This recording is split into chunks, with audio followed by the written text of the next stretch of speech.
All right, everybody, welcome back. This is going to be another episode here with our Ontario, Canada expedition here. We're going to jump in, do some of these contracts, and hopefully get closer to completion. I know I have been kind of MIA with things lately. I also been playing other games just to kind of decompress from playing SnowRunner exclusively. So let's jump in here and see if I know what I'm doing anymore. And looks good.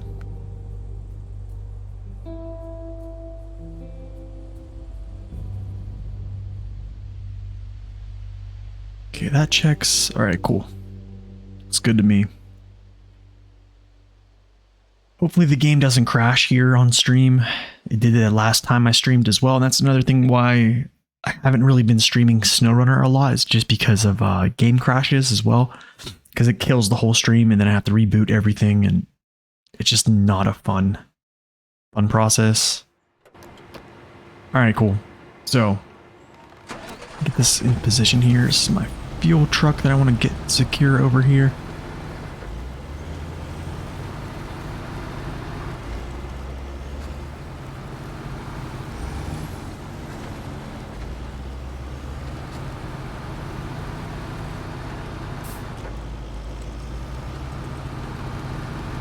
Sweet. Cool. Go Iramatsu Forester. I have the burned logs in here. As you can see, they survived the trip over.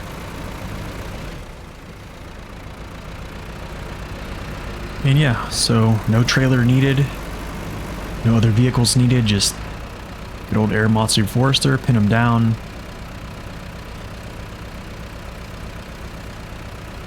And you're pretty good. I think I actually delivered to the sawmill. This is the sawmill, so hopefully it's like... Okay, yeah, it's there. Cool. I was wondering what that zone was for a while. I'm like, what is that zone for? So, now we know. Alright, cool. So as you can see, we got 12 of these. Oh man, this is gonna be tough. Alright, let's see if I can just grab a bunch here. Nice, twofer. Now, I want to like put these... I want to put these over somewhere where I can grab these like really easy. Like here. Sometimes whenever you put things like over here-ish, you see how it's kind of hitting the cradle? Yeah, like that, it won't go to the ground hardly, so it's better to just put it out where the cab is.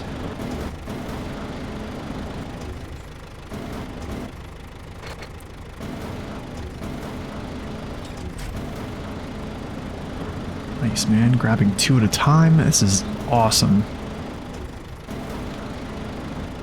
Love it. Except for this one's gonna go. I know it.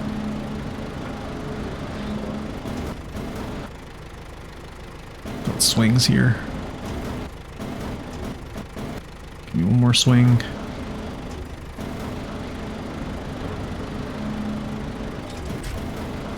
Good enough. All right, cool.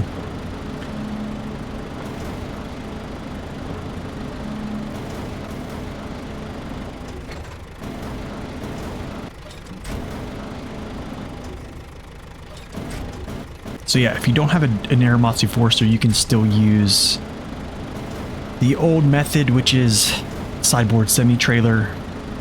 Or I think these will actually... Oh my gosh, that's 3. I picked up 3. Yo, this never happens. This is like a 1%. Less than 1% of the time you can do that. Wow, that's awesome, man. That was awesome. Yeah, I think the medium logs can actually fit in a normal 2-slot trailer.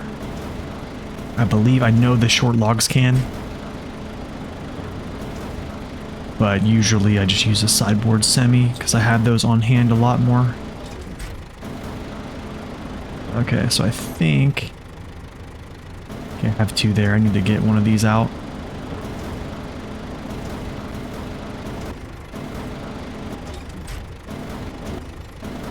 Nice. Perfectly rolled over.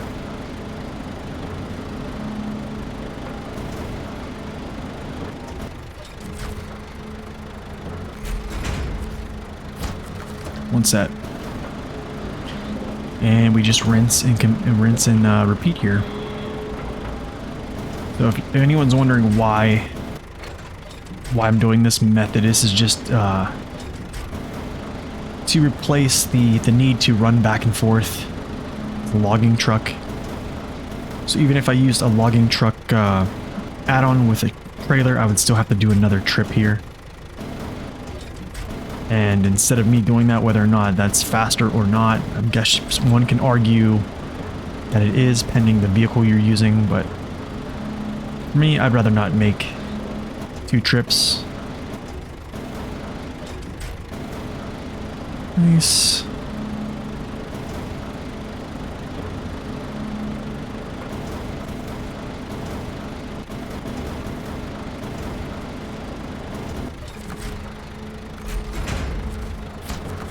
Two. And yeah, let's these last 2 in here and we're good to go. Yo, Ray Trace, welcome in.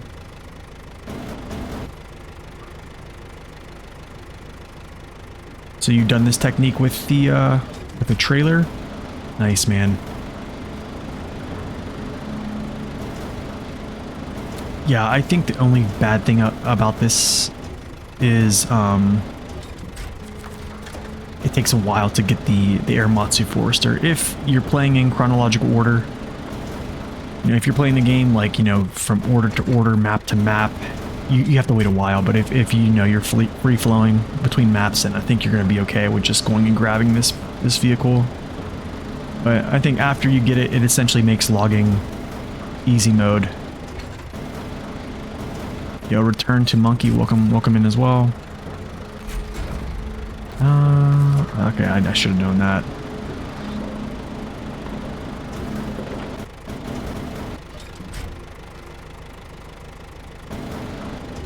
Just started Yukon a week ago. Oh, nice, man. Yukon's difficult, but I do think it's fun. I do have a good time playing Yukon, actually. You really can test out the muscle of your trucks at Yukon. A lot of heavy hauls. Let's see if I can grab all 3 here. Oh my goodness.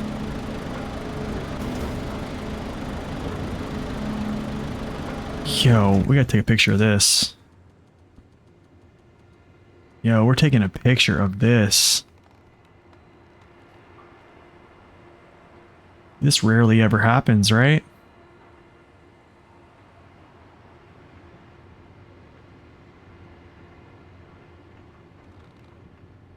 Rarely ever see this.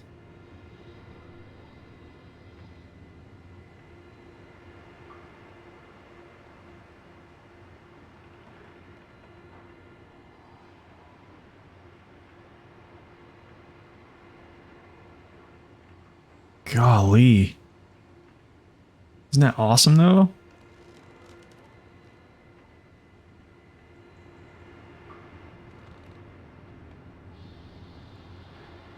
Just kind of like wondering what's a good photo.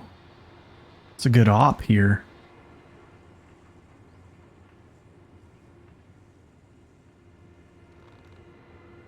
Any thoughts on a good NA truck to use there? Let's see. There's honestly, I think there's a lot. There's a lot of good NA trucks to use there, to be quite honest.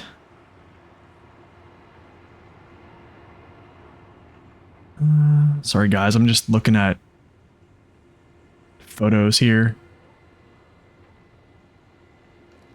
Trying to get an angle. I don't think I'm going to get one really.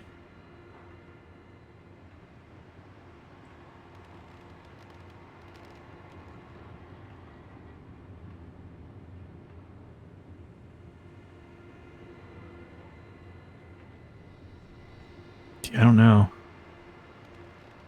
This just might be it right here. We'll just do this. This looks pretty much the only way. I'd like to get the other way, but it's fine.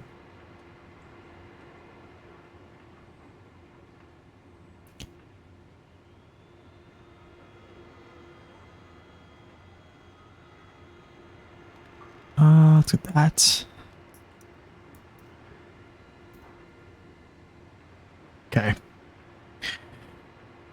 Alright, so... Ooh. See if I can, like, make this smooth here.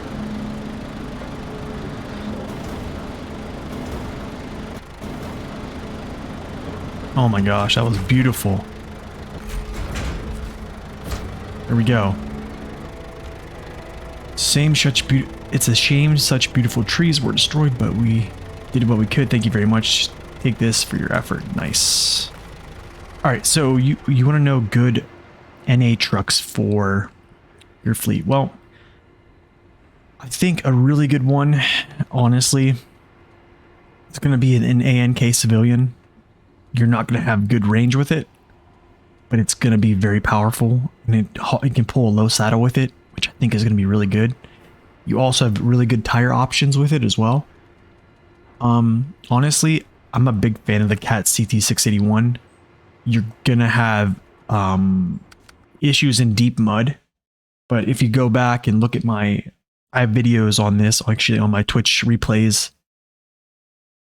on my hard mode, where I was using the 681 for a lot of things, and it worked out really well. Another vehicle I think will be good. Even the GMC MH9500 is going to be good with all-wheel drive.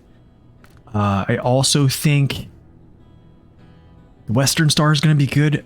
Now, hauling with really heavy things, I don't think so. And that leads me over to the HX 520. I think is going to be solid for you. The Kodiak is surprising for short, smaller hauls. It did really good. Fleet Star, you pretty much can still use it. Brigadier is going to be good. This is going to be a really good truck for you, actually. Pretty darn strong, decent ranges. 81 is going to, or the 80 is going to be pretty good as well. Really strong truck. The only thing you're going to have to worry about with all these heavy duties is the ground clearance, right? That's essentially what you're going to be worried about. But in Yukon, you're going to be winching a lot anyways. So, just got to be ready for that. Now, I think if you're not playing hard mode, the Navistar is going to be really nice, especially with these tires. You don't have the Paystar yet. Dairy Longhorn might be a pretty good one. Oh, you're on hard mode? Okay. Okay, that changes things. That definitely changes things. Hard mode, I'd use the 681. I would say use that. I would also say use, where's it at? Here. I would use the ANK Civilian. I think the BM17 will be good. I do think the Civilian is going to be a really good pick. However, you don't have a crane, but you have great tire options. There's a lot of really, really thick mud that you need to kind of like stay on top of, or you just winch through. But yeah, another pick I think is really good. It's going to be the Paystar. I think Paystar with OHD1s, it's not going to have the most amount of power because essentially I think this engine is like 150,000 torque total.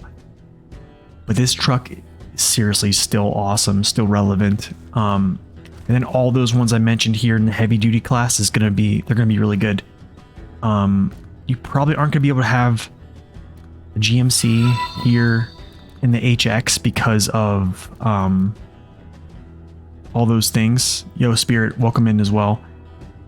Just because you don't have the money for these, right? Because you're on hard mode, so you're kind of doing with what you're finding. Yeah, I think it's gonna be pending what you want to buy. But I think with those picks, I think you're gonna be in a pretty good spot. Yeah, I think even if you have the dairy here, you'll be pretty good. So yeah, I don't think it's gonna be too hard for you. I do think if you at least have a Paystar, you're gonna be okay. But I mean, overall, man, you're gonna be winching. Like, I think that's just gonna have to be just a blanket statement there. I mean, even with Russian trucks, I was winching around and stuff like that. You know, on my hard mode, I had the Azov, and I was still having to winch myself because of ground clearance, and the mud is just so deep there, right? So I would just be aware of that. All right, Stupid. Yo, you don't even know what stupid is. It's about to get all stupid up in here. That's right. All right, so medium planks. Second house, first house. All right, do I have an asset in the area? I do. Oh, nice. Okay, yeah, we're gonna do this.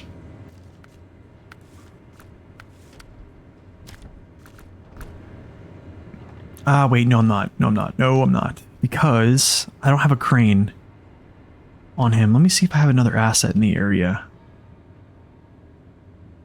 681.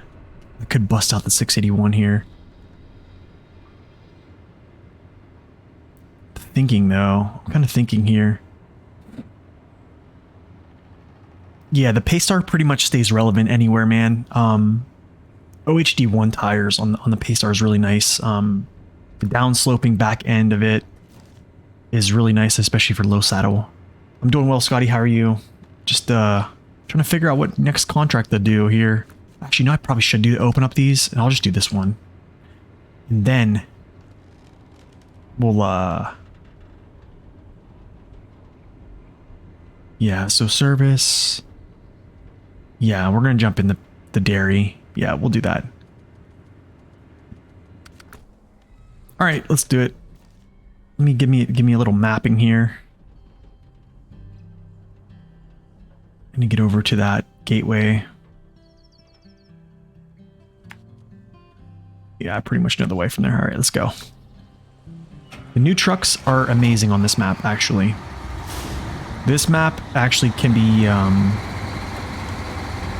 I really think you can use almost every American vehicle in this map. It's a very friendly map. I love it. It really feels like a, how do I say this? Maybe a Michigan 2.0.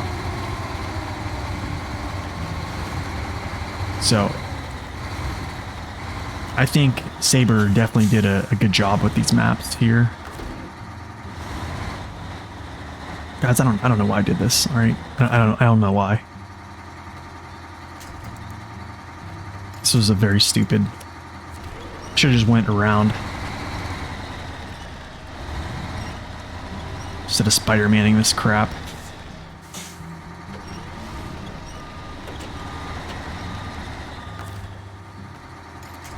What a dumb idea, huh?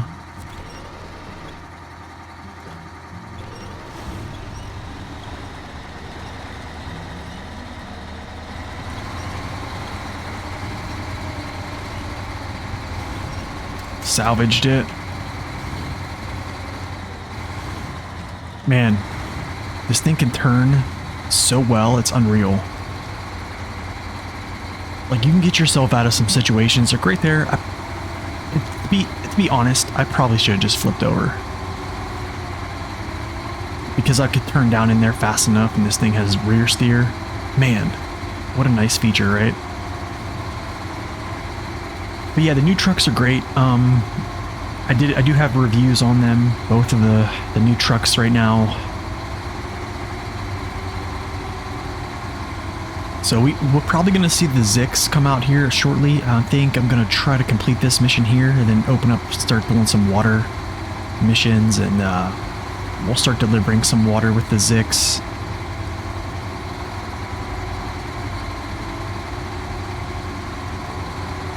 But overall, I think the new additions of trucks have been very good.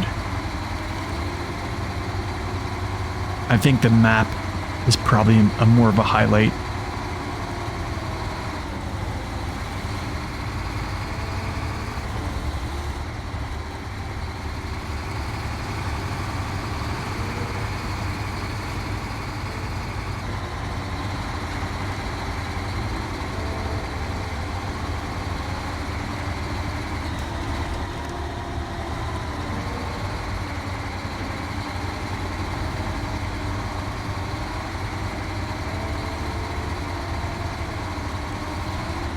So 3, 5, let's see, little beams, 2, so this is gonna be 2 trips.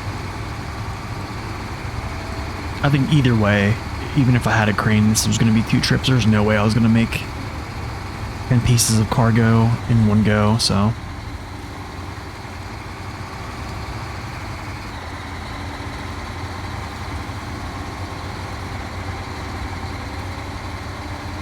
So something I did off stream was I brought over a few of my support vehicles that are just fuel trucks. I don't know if I necessarily needed to, because I did have some fuel tankers over here as well and stuff like that, but I just brought them over just for convenience of fueling up. So you'll probably see a couple of those. There's one right there. And then I have my Zix with its water add-on and a water tank. So we'll be seeing that come out here shortly.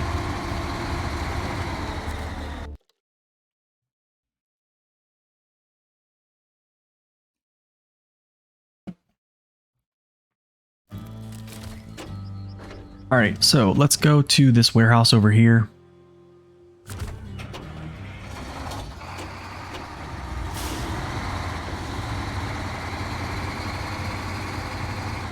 And if you don't feel like going down here to this junction, you can actually, here's a little shortcut trail you could take. I'm just going to take the normal way. Gosh. Oh man, the damage, right?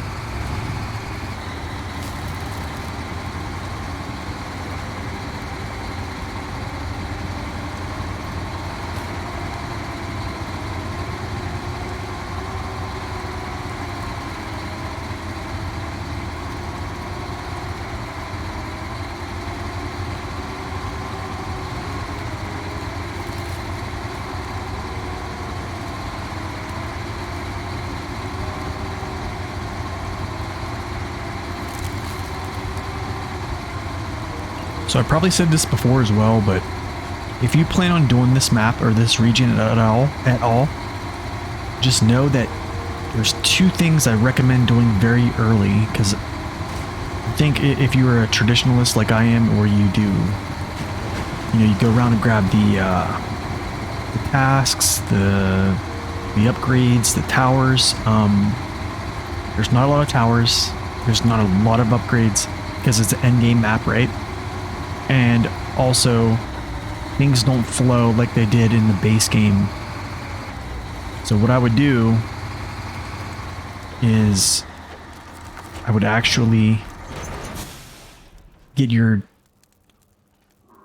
trailer store and all this stuff up and running, which is really easy. You can get all your materials from here. I forget what the task is. I think it's the service center right here. Do this thing first and get your trailer store and your garage fully outfitted. Very easy to complete. All your materials are right here. All you have to do is just go right around here. There's a little turn off right there, and then you just buzz through these trees. There is a road. It's just kind of disguised right now. Do that. The next thing I would do is I would go for this rail station warehouse to be unlocked immediately. Because this has unlimited quantities and all these things I'm about to show you. Bricks, concrete blocks, spare service spare parts, which I'm going to grab 3 of right now.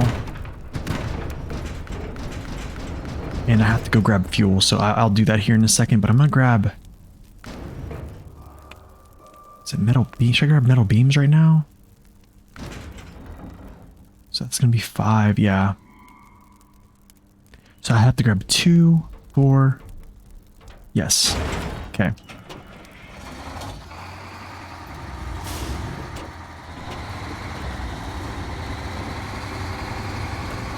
Actually, hold up here a second. Because this is going to have me running around the God's country here. Weather stations first. So the first is there. That's fuel. Second. Is it probably up here somewhere? Where is it? I think the second's like over here somewhere, but... Actually, what I need to do, now that I'm looking at this... I need to delete and go. Yeah, we need to go get fuel. Do this first part here.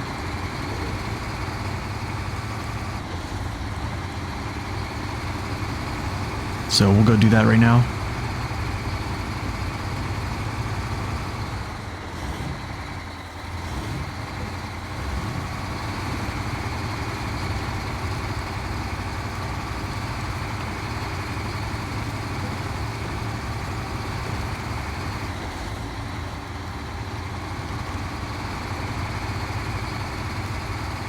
Wait, hold on a second. I want to look at something because I might coordinate a different move here. Warehouse. So this has package sand. Nothing in there. Okay, never mind. I was going to say I was going to actually coordinate a two truck mission here.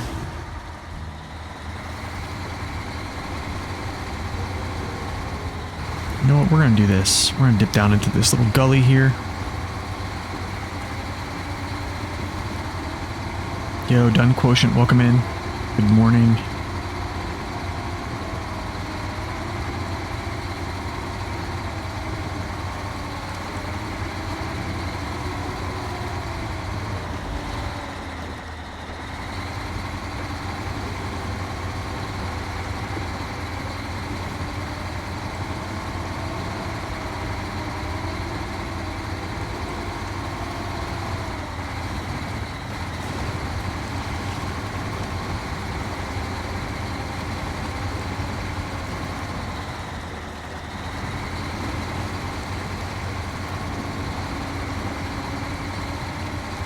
We're just doing a data collection mission right now, so I'm gonna do the first load with the dairy. I might grab a truck I haven't used in a very long time, and we just talked about it here a minute ago, which is the Brigadier. I haven't broke out the Brigadier in, oh my gosh, man, it's been a long time. I don't even know if I used it even in season 8 or not. So we might take a look at that. Try to get him involved here.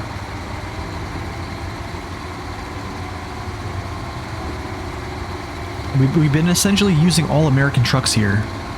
The only vehicles I've used to do any other Russian vehicles I've used, they've been essentially support vehicles either with repairs, which is the Zix 605R with a repair trailer, and yeah, all the other Russian trucks are essentially just fuel vehicles.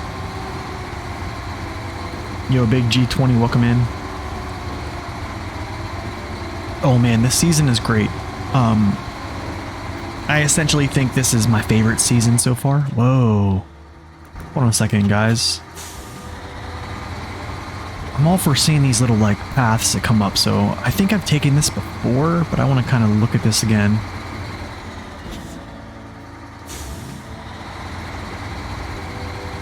At the distribution center for the military, there's dairy specials everywhere. Yeah, man, I've actually seen those. I'm gonna post it. I think I might post a picture of me loading one on a C-17 trainer whenever I was in training back in the day.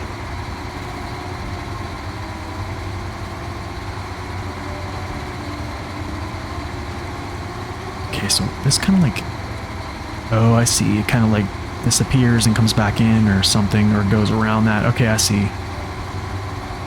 Nice little shortcut here.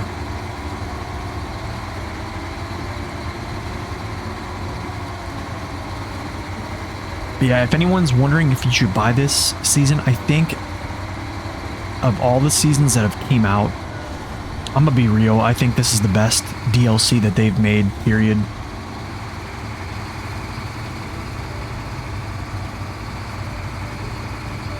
I think if you're gonna play any map, if you're a person who doesn't necessarily like to play in map order like I do, man, you really could just go from essentially completing Michigan to this map right now and have a great time, I think. I don't need to refuel here. I'm going to the gas station anyway, so don't need to do this. There's no reason to take all of his fuel.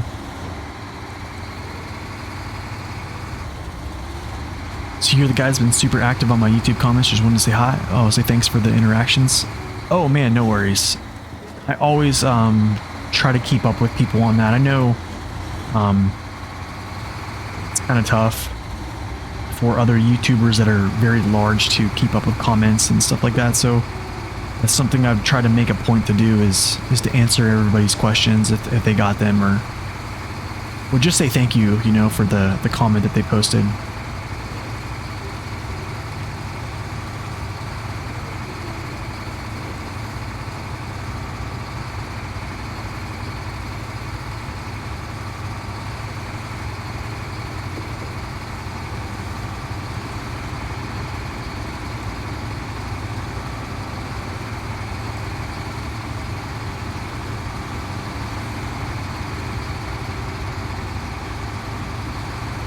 Yo, Laser, welcome in.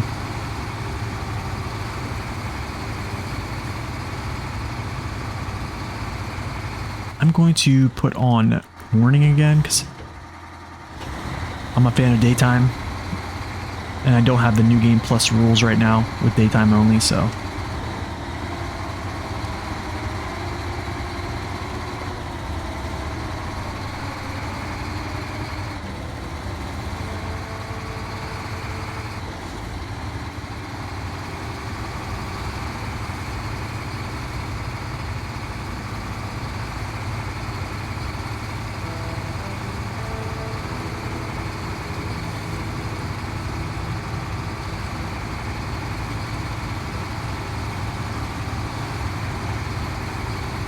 Alright, so let's grab some fuel here. Let's fuel, boom, boom, and then we'll fill this thing up. I'm gonna stop engine. I want to go back to the garage and see. You hopping on here to lurk? Oh, nice, man. Always welcome. Let's go get the brig out again. You guys have seen this on my, I think it's on my co-op mode with max power. I was doing the brig a little bit. I want to see something. I want to see what the collision is.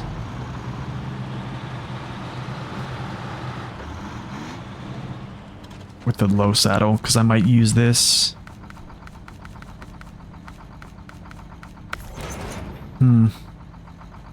Could be a thing. We'll do it. You know, we're gonna do it.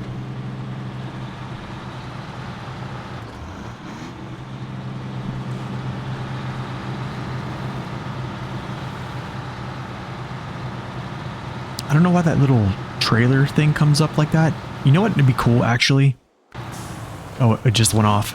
If that actually was like down in the bottom left of your screen, which showed how much cargo you had in your bed.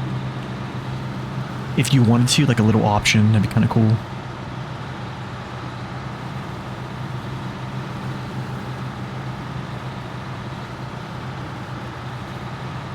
Or to display your damage numbers as well. That'd be kind of a nice little thing too as well.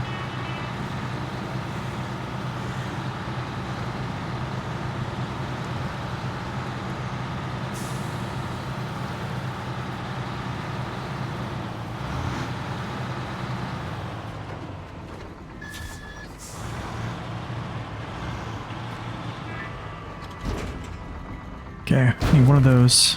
Now, I want to see if there is metal beams here. There is. And service spare parts. Okay, that's cool. So I can go right through this gateway with both vehicles. Okay, this is good. This is really good, actually.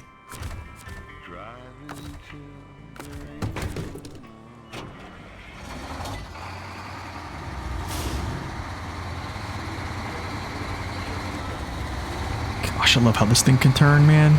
Amazing. I'm gonna probably say that like 10 times here today.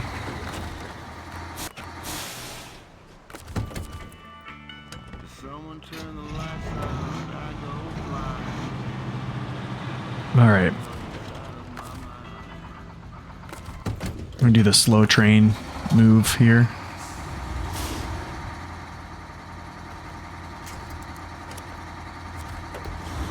Alright, let's go. I'm not gonna lie, guys, I probably have like 4 semi-trailers over on the other map to move cargo.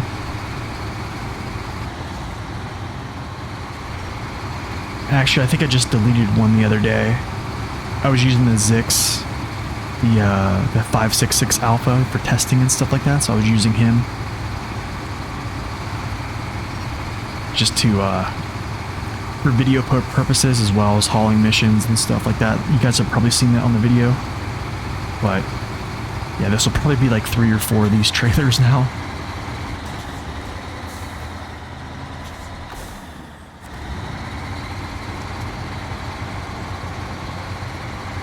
Okay, Quotient Man, thanks for stopping in. We will see you later. Be safe out there. Next load is going to Ohio. Nice, man. We'll stay safe out there.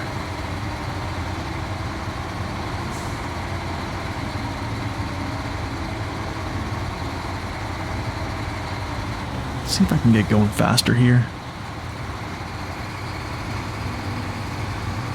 Okay, so the reason I am using this little trailer in the back here with the Brigadier and going through the gateway instead of just going and delivering this and coming back is because there's a warehouse over there on the actual map has the materials that I need. So instead of me taking this Brigadier to the other side of the map here on Albany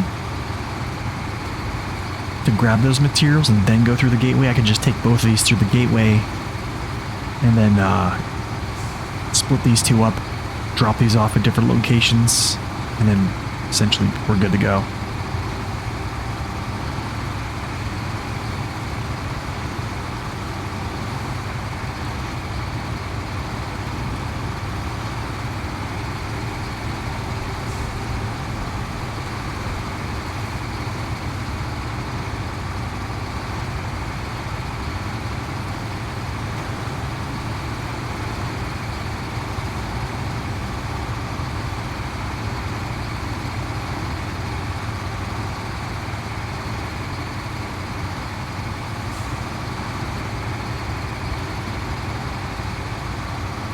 It's nice, we're actually going at a decent speed, not too bad.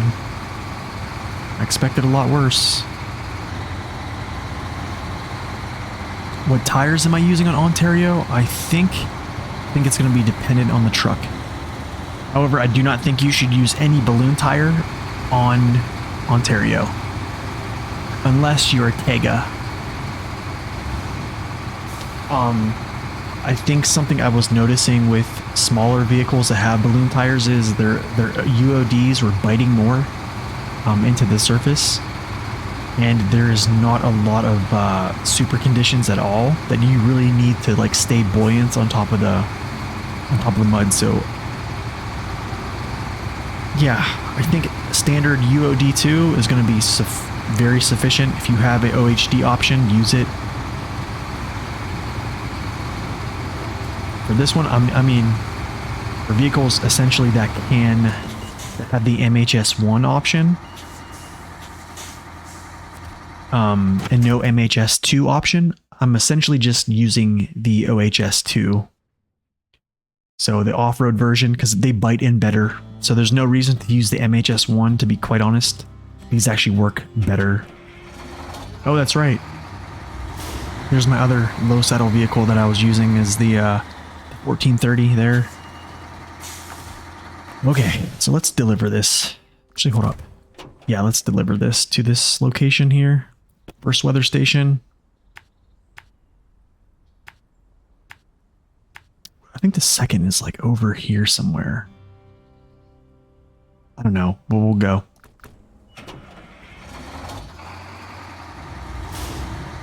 But yeah, this truck right here, the 1430 over there sitting there, man, this thing crushes this area. It's becoming one of my favorite vehicles, to be quite honest. See, there's just a lot of dry mud textures on this and a little bit of wet. So you really can bite in with off-road tires, have good dirt traction. Testing this with the Zix. I think I have two of them that have two different tire options, and I might be able to showcase this here coming up.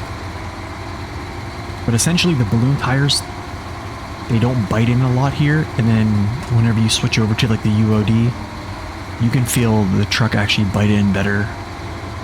It just feels like it has better traction.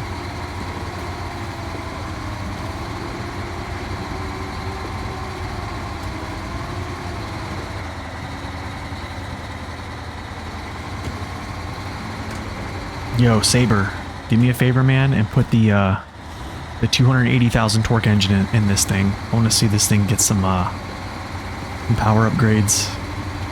I'd love to see it. However, we just got an engine upgrade for this in Maine, so I doubt they would ever do that, but wishful thinking though, right? Oh man, this is a beautiful drive. Look at this. That's what I'm saying, man. Saber is stepping her game up right now.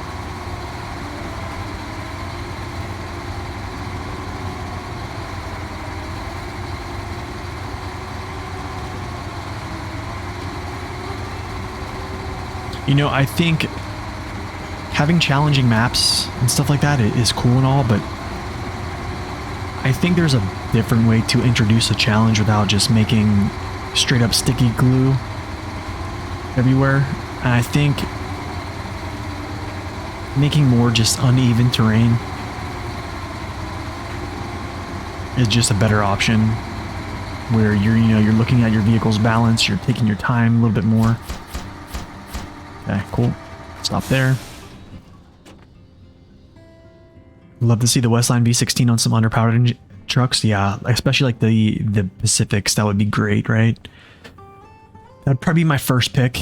What am I doing? Brigadier. Okay, Weather Station 2.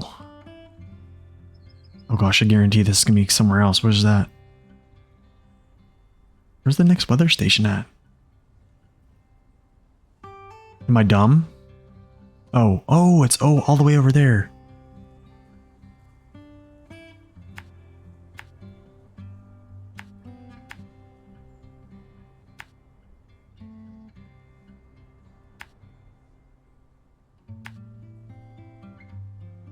Okay, guess we'll go through this muck. I don't like that he's going to end up all the way over there, but that's fine. Oh, you know what? Hold up. I gotta get him materials, so we gotta go up here. Oh, you know it's a really cool route here is right this way. And then up through here. This is gonna be a really, really cool route. I actually like taking a lot. Done much for the dairy special. I just got it. Don't have max engine yet. Wish it was 10x10 version. Still cool. I have done a lot with the dairy actually. I do have a review on it on my page if you want to check that out. I've been using it quite a bit. I used it a lot on previous streams. Pull cargo, do other things, rescues, stuff like that. I really enjoy it. I've been liking it a lot. I think it has some things that need to be worked on, but however, I don't want to be a complainer. That's not what I want people to remember me as. But so I do have some constructive criticism on it, but I think it's a very good addition to the game. I think that's essentially what we've been wanting, is adding better additions to the game than just scouts. Okay, I'm not gonna. Oh yeah, I'll just activate this. Yo, Whitefield Boss Fan, welcome in.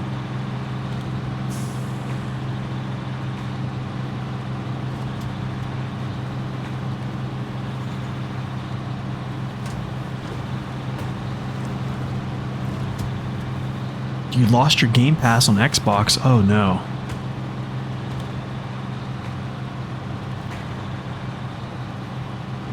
Yeah, we honestly, man, we really needed a big American truck. We needed something. We really did.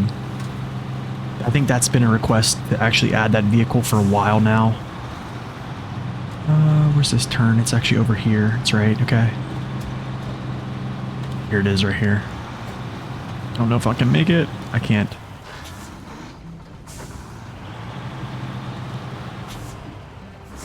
Yeah, these little back roads that are off the beaten path are really awesome, so I would definitely be on the lookout for these on this map if you haven't played it yet. You were surprised it didn't have rear steering? I think just because it's an 8x8 it doesn't have rear steer. I think the 10x10, doesn't the 10x10 have it, I think, right? Man, this thing is chugging fuel right now, man. I don't know if y'all see this.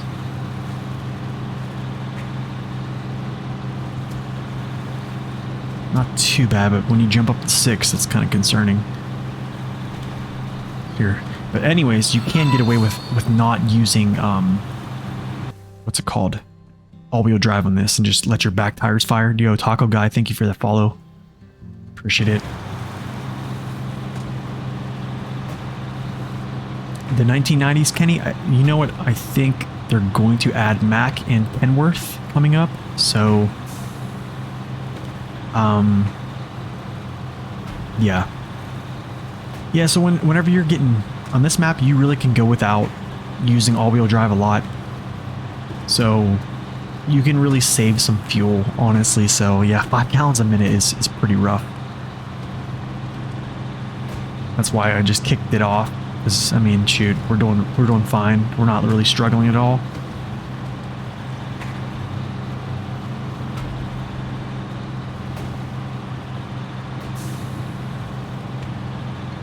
Oh man, you can really use, I think you can even bust out most of the highway trucks here and be pretty comfortable with it. Okay, so let's do metal beams. And we need 2 service spare parts. And that depletes those, which is great because I needed to. Okay. You know what I want to do actually? We might take a different route, guys. We're going to do something different here. We're going to go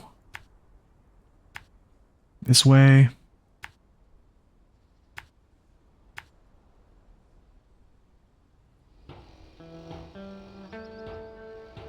Here's one of these little back roads that you can take, and then here's another one.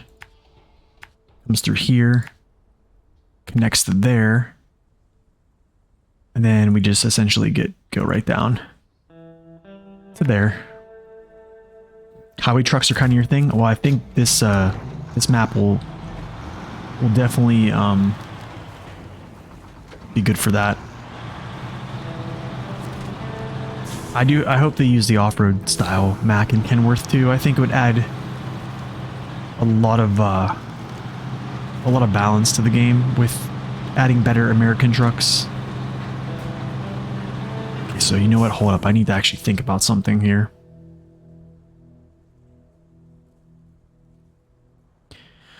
Oh man, I might need to actually think about getting gas. I'm trying to think here. Here's my 5.6. Here's what I'll do is I have my. So this truck right here, I was using a low saddle with, but what I'll do is reposition this real quick so we can actually support him when he comes by with fuel.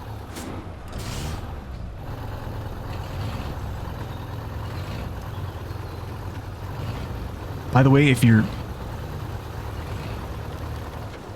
Yeah, I have heard of your feats with highway trucks, yeah. Another good person to check out with on highway trucks is going to be District B13.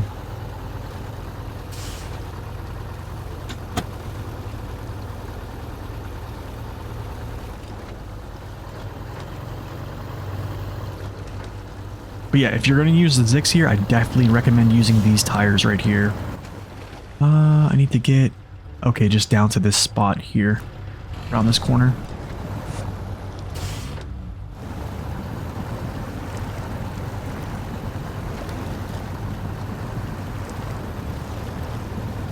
District B13 actually did a all highway truck hard mode challenge.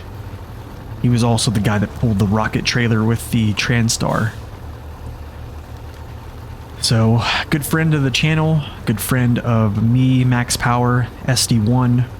We all have our own little Discord channel that we chat about SnowRunner and stuff like that, and MudRunner and stuff, so. District hasn't been streaming just because he's taking a break.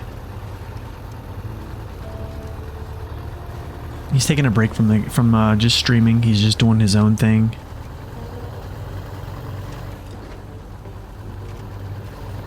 So,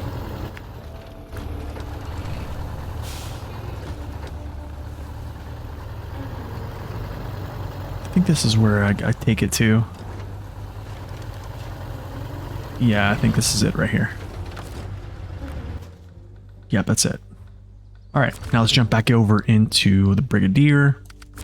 Now he has a fuel stop along the way. So I'm just going to engage all-wheel drive and not worry about gas for now then.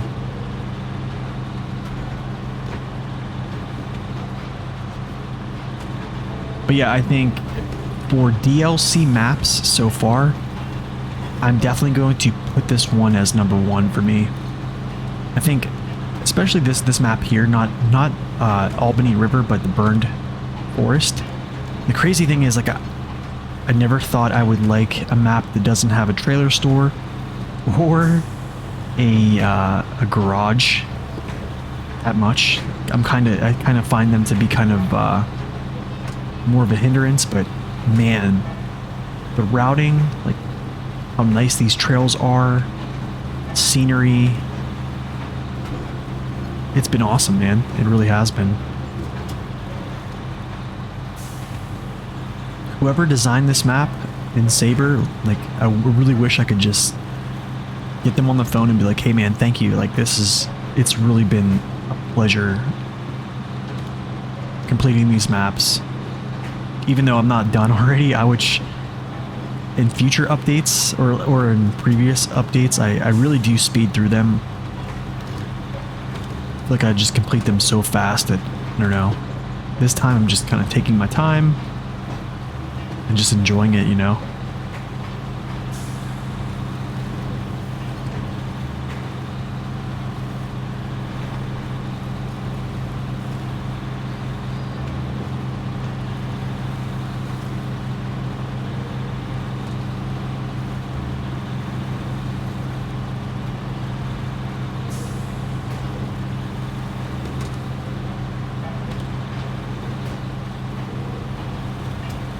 Like, it's nice that you have these like longer poles where, you know, you're not necessarily struggling the whole way through. You're making progress, so there's like satisfaction, right? Feel like you're completing something, but you're not necessarily like struggling the whole way. You're more or less just taking the cargo vast distances, right? So it just feels good. In that regard, it feels good. Like, you will get a couple places like this, but like no winch is needed. I'm crawling out of it unless I hit something in the mud like I just did. So 6 gallons a minute, goodness, man.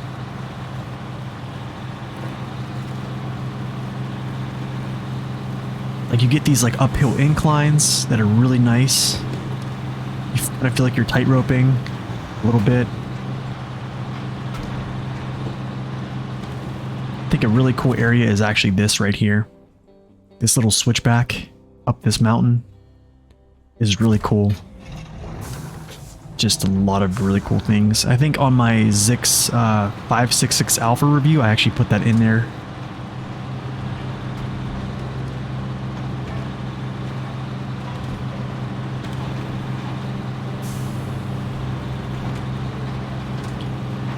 But yeah, it's just cool that there's not like super conditions, and you can trucks that have power but not necessarily a ton of grip like this one. Like, this doesn't have a ton of grip. The UODs are nice, but you can showcase the power of the engine, you know, going up hills like that with basically favorable road conditions, which essentially the dry mud here and the dirt textures are.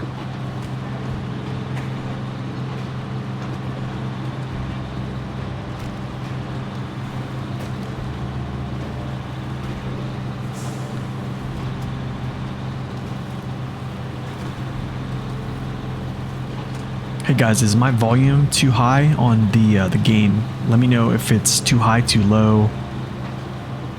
I know last stream it was too high, someone said, so I had to turn it down, so just let me know.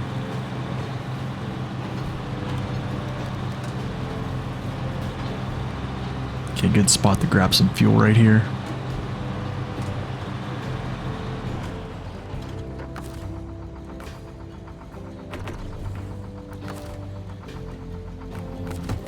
We'll just do this because I know it's always gonna be painful, right? Okay, let's go. Another little shortcut here.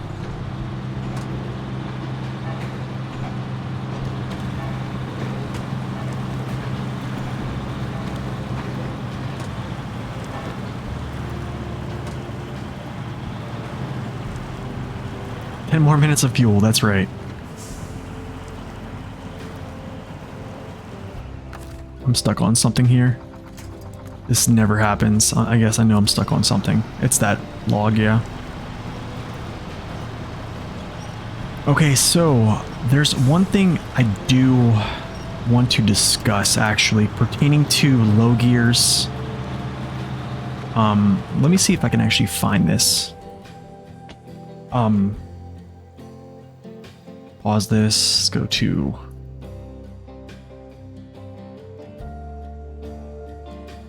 see if it'll sign me in here.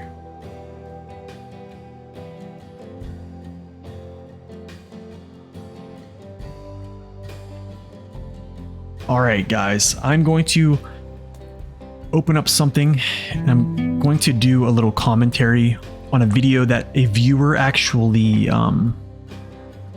showed. He brought to brought to my attention in on Reddit. He's actually a friend of the channel. He watches my reviews, watches the channel a ton. We're going to watch him here. Let's see if I can actually get this to work. Display capture.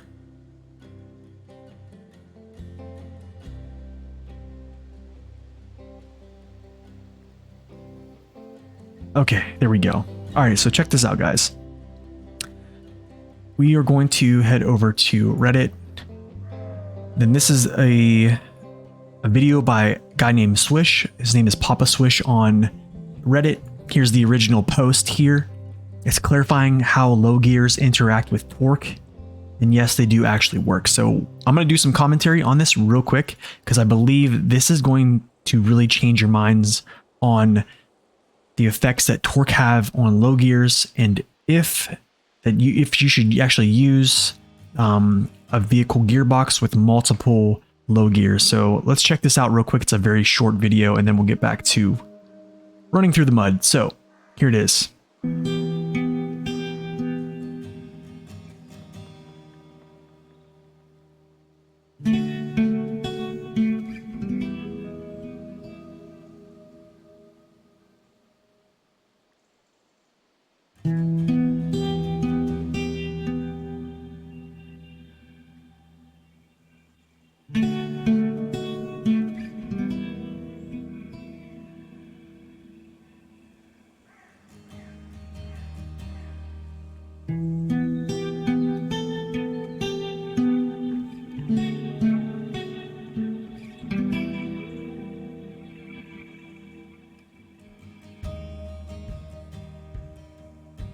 Okay, so he's essentially saying he's using underpowered vehicles for this test to show how torque is multiplied with or given bonuses in low gear. So he's going to be using different tires to demonstrate how lower friction tires can improve perceived power. So this is going to be very interesting as we watch this. So continue. So he's essentially going to be pulling the heaviest vehicle up a hill, which is, yeah, the big old Kolob 74760.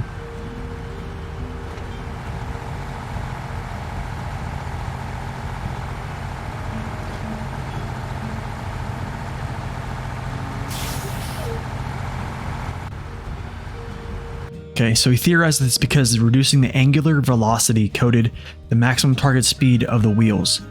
In lower gears, it means that the greater gear amount is existing torque can be used since less is being reserved to reach the previous much higher targeted speed. Okay, this is only a theory, as he states here as well.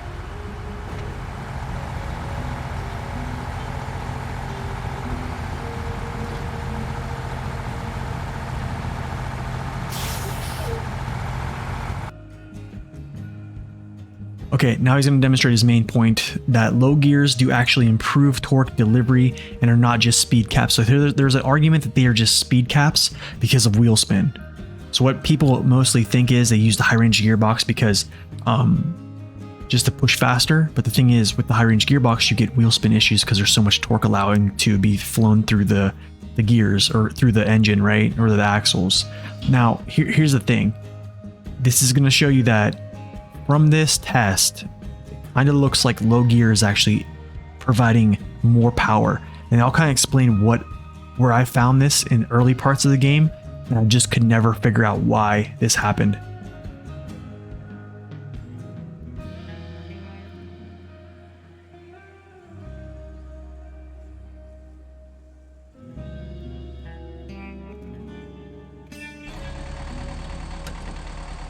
Okay, so as can be seen, low plus is essentially first gear of auto, right?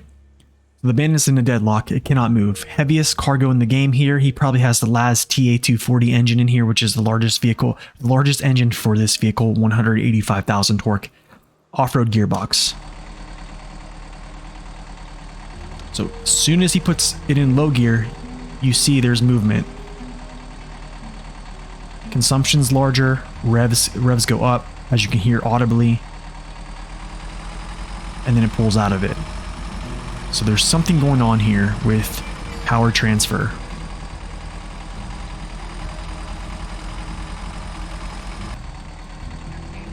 Same story, Bandit cannot move in low plus, which is first gear auto. By shifting to low, delivers previously unused amounts of torque to the wheels, and the truck accelerates forward. Here's the high range gearbox. So basically auto acts as low plus, essentially is what he's saying here.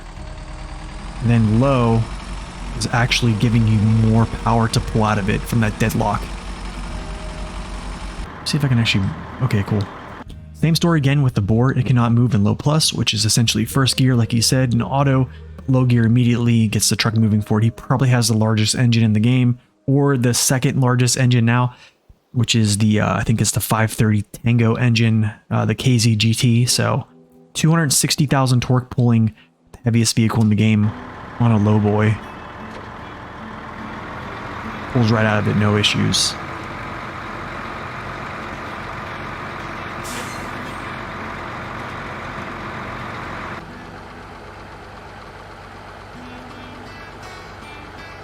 Okay, same thing here.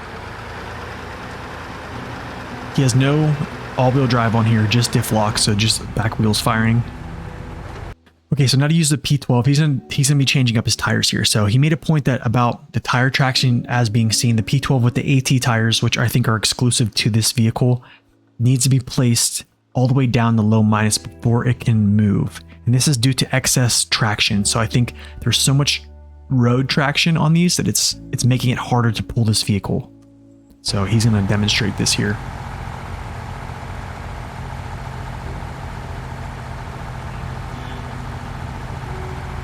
So low minus, you see movement, pulls out of the stall. Okay, he explains because they're providing so much grip, they're struggling to rotate under the immense weight. A tire with less grip would be able to break the traction, therefore spin easier, which acts as a driving force to encourage the truck to move forward. So he's basically saying like there is so much grip on these tires that it's causing more friction against the vehicle, basically, because the tire's digging in so much and the vehicle doesn't have enough power that he had to actually move this down. Vehicles that don't have a lot of like cement grip would actually just spin more, and you kind of like inch forward and then brake. And that's what you were seeing before. And he'll probably demonstrate this here in a second.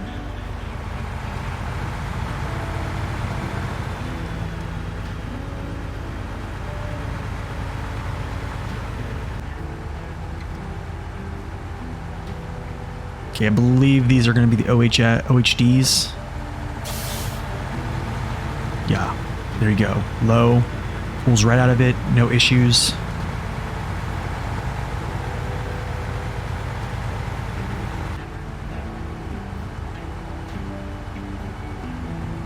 Okay, this is the special gearbox, same thing. Low gear, pulls out of it. If the truck feels underpowered, try purposely using a tire with less traction in relation to the environment you're going to be using in it. So for example, try using the OHD2 or OHD3 if you're driving in muddy environments, or OHD1, OHD3 if you're going to drive on mostly dirt.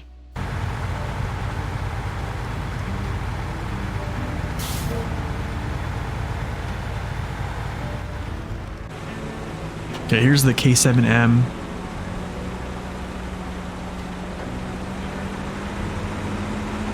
So the front starts to slip first, and then you'll see basically the rear brakes too, and then it goes. Yep. These are the double tires on it.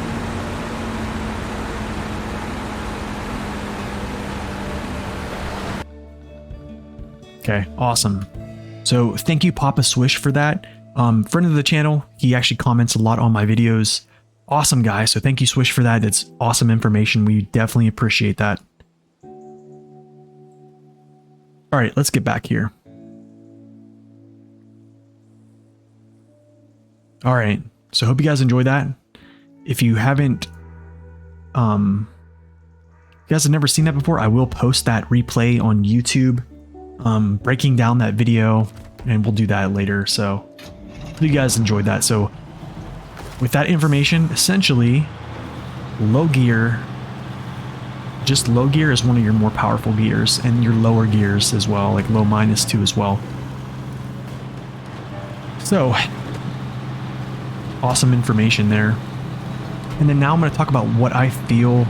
Essentially, I found a vehicle that did this early in the game when I was playing. I think when I started making reviews, even when I got to the actual vehicle, and that vehicle actually is the Tega. Let me see if I actually have him out somewhere. I don't think I do. So the Tega 6436 acted like this in some scenarios, and people have actually talked about how wheels would lock up under load, and the only way that it would break is essentially going to a low gear. So people usually use it with the high range gearbox, which is fine.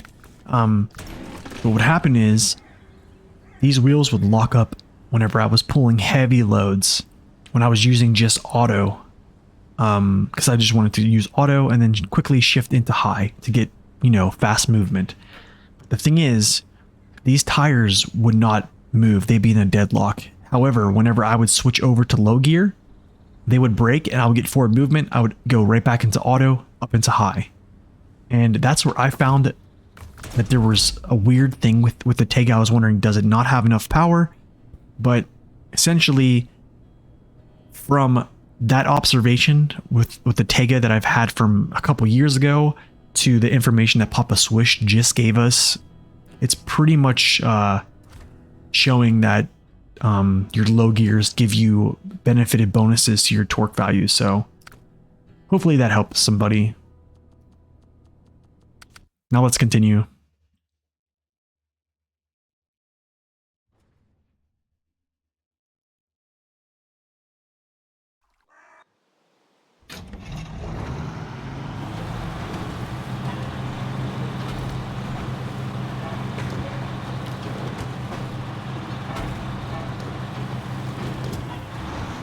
Oh.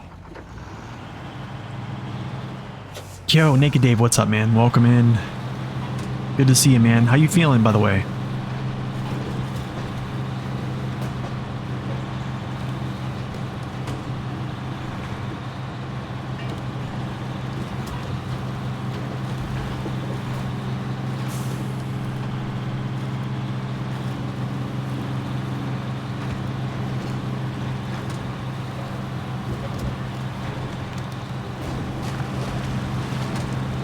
Dang, back from another MRI. Goodness, man.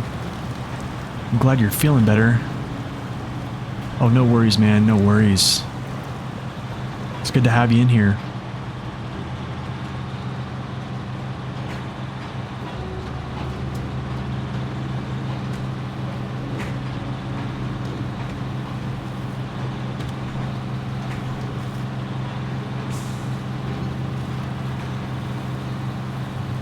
I think I'm going south here. I think I am. Yep, I am. Shoot. Man, I like this little triangle turn. I like this. I like that a lot, actually.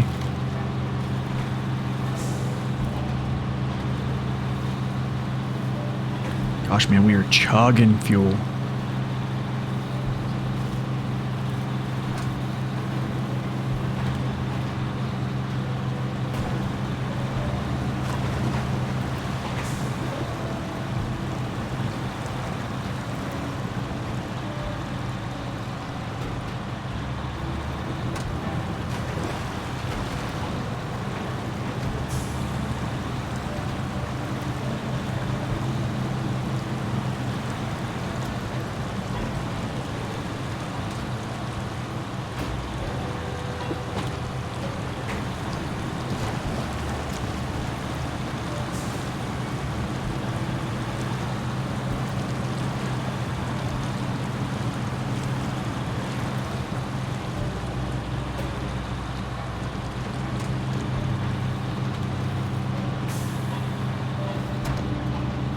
Oh, nice. The tree breaks.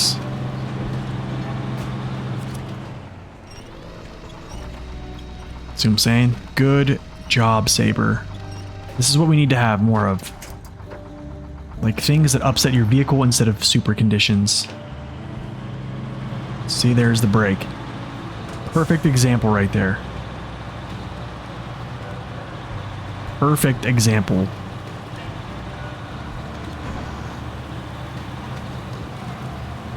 Oh, so let me hear it, Dave. I wanna know. So was that video kind of heading in the right direction then? Because it seems, I don't know, I feel like video is on point. Yeah, that's what I thought, man. I was thinking, because I could never figure out why the Tega would stall or wouldn't get any type of like forward movement. In auto in some scenarios, like it would just lock up and then all of a sudden when I shift down to low, I'd get forward movement, shift back to auto into high. And I feel like, I've done that for other vehicles too, but that was like the main vehicle I noticed. I was like, how is this doing this? Like it's the Tega, right?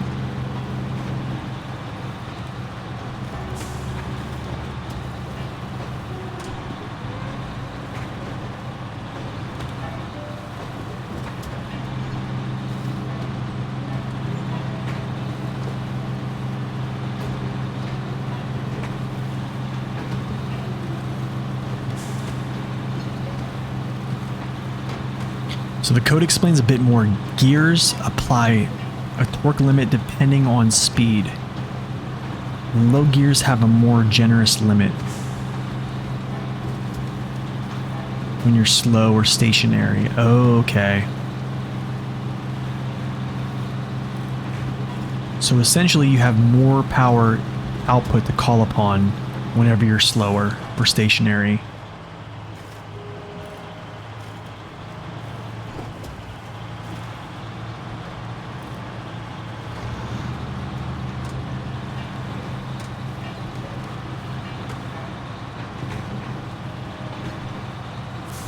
That makes a ton of sense, man, because I don't know, there's been an argument that all low gears do is just give you a speed limiter on your wheels to stop the wheel spin and just allow you to kind of like churn through. And I feel like I've partially agree with that, but like from my own findings with like watching vehicles seize up and then seeing low gear break it in my own playthrough and then seeing that, it's just like, there's no way. All right, cool. So yeah, Papa Swish, thank you so much for that. I'm actually gonna have to message this dude. Yeah, I'm gonna have to message this dude.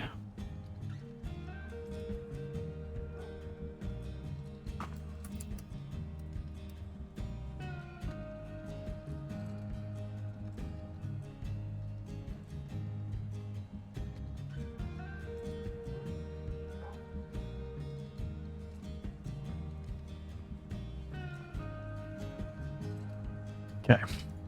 Now, let's see here. Gears are definitely defined as just a speed limit. What the engine does with that speed limit is more complicated. So people who read the files briefly got the wrong idea. Oh, that makes sense, man. That makes sense. Okay, I'm going to accept this. We're actually going to have a vehicle over here, which we used the other day. Where's it at?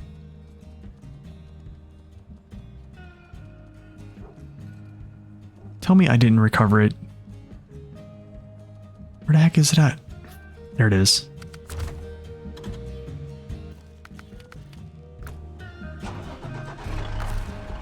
All right. I'll have to visit these. Okay. Okay. Well, if I just have to visit them.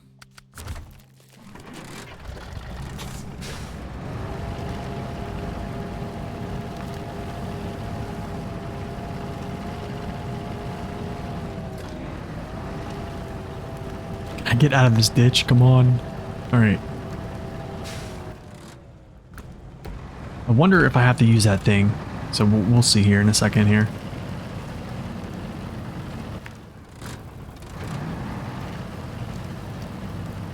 I think I do. I honestly think I do.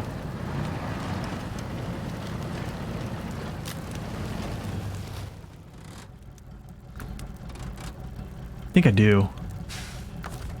Yeah, I think I do. Okay, we're gonna jump back in this because it's actually giving me a reading,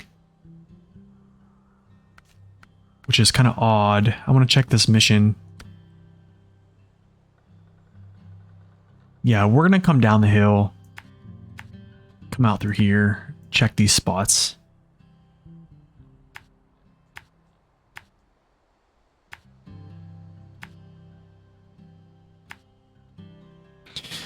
But the most interesting, in your opinion, high gear gives you a 25% torque bonus in Mudrunner at least. Oh.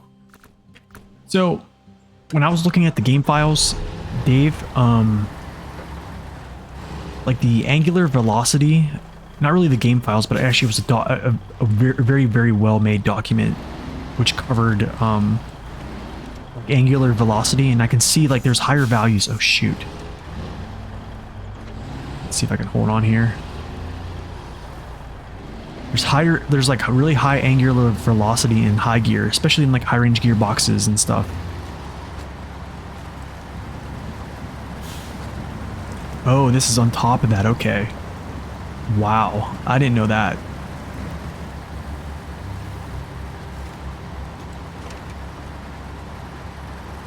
But I think, wouldn't that be also depending on speed of the vehicle, so that wouldn't the vehicle have to be essentially at the top of that gear?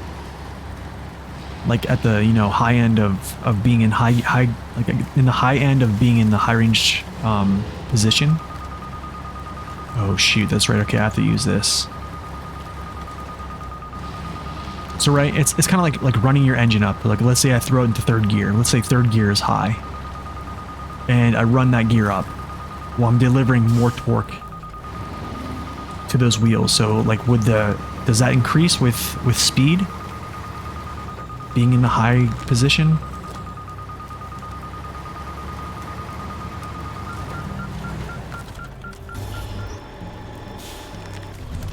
Boom.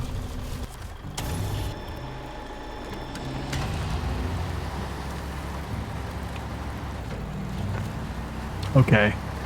Man, that's actually kind of cool that they made it that way. But it's just shifted up compared to everything else. That makes sense. That makes sense. But it's... Now let me ask you this. Is it amplified based on the gearbox? So I feel like the high range gearbox has more power throughput. But you know, it's here.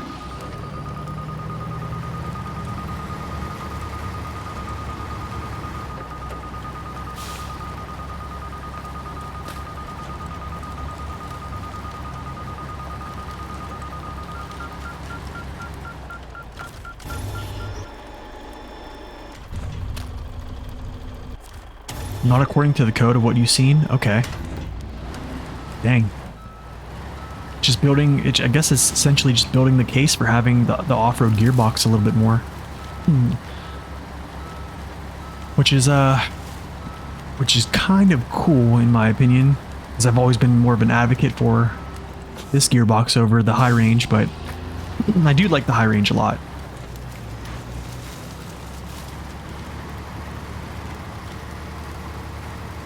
Yeah, it is a really good justification for using high all the time.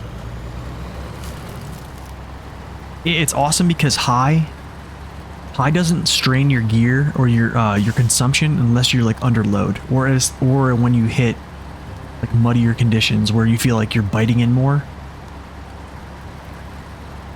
Like you can save fuel that way in a lot of ways, so I don't know.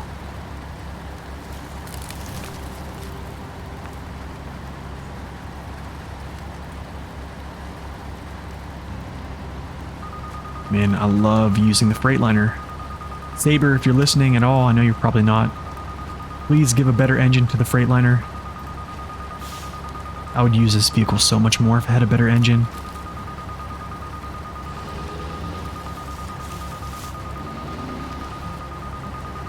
Okay, dodging little stumps. I don't know if those are little stumps or not.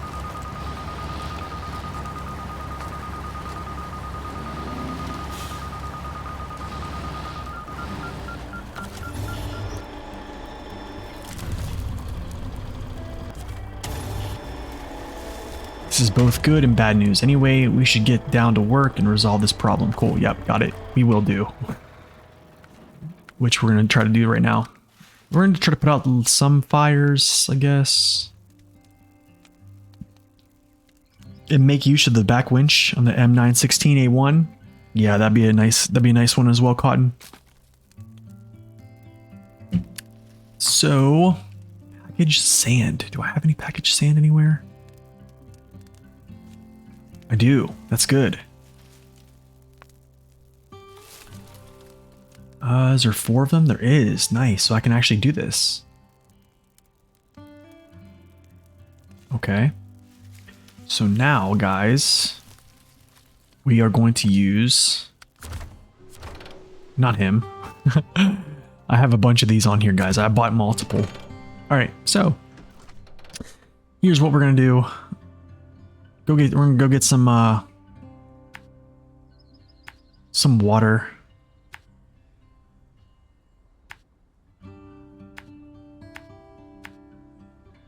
Golly, man, I almost want to go over here to this tower. I think this is a better watchtower to go to, or a water tower to go to.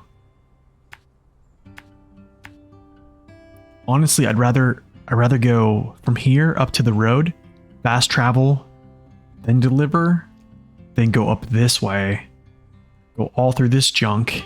It's not really junk, but yeah, getting down through here and zigzagging and, you know, all that stuff. Let's see if I brought... I don't think I did. But I do want to do this. I have a vehicle over here that can carry water too. And I'm going to bust that out too as well. Good old use for this one. Spin around, go right through the gateway.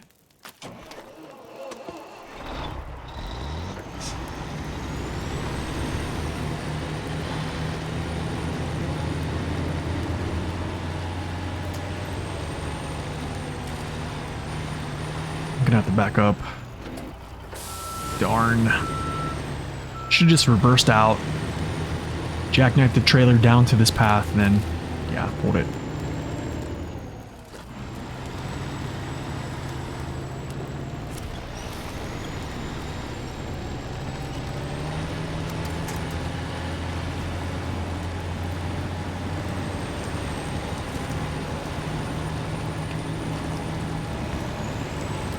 Cool, so this is gonna be both my water trucks. I'm gonna use the Zix with the trailer. I know I said I was not necessarily using any type of Russian vehicles, but the Zix is kind of it's definitely... Oh, shoot. I'm supposed to go this way. The Zix is a Russian vehicle, but it is one of the only vehicles to use water for, or to deliver it, unless you want to use a setup like this. So, and I do want to use it more with its add-on. Even though we talked about how its add-on takes off its roof rack, which is kind of unfortunate, but we'll make do.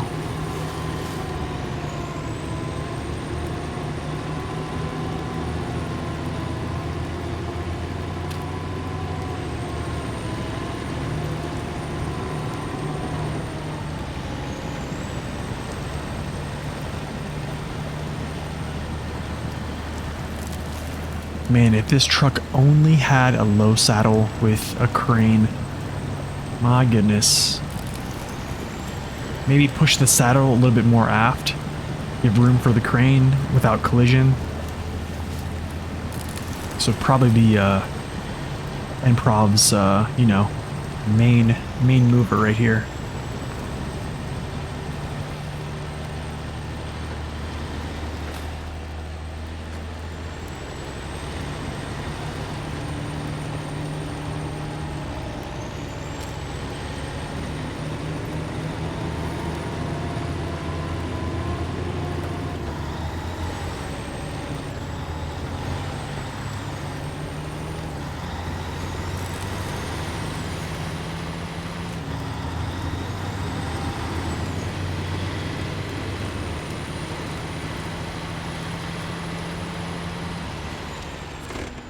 Sweet.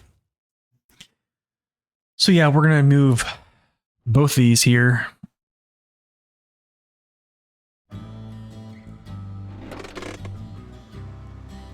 Yeah. I probably need to back up a little bit or something to dodge this.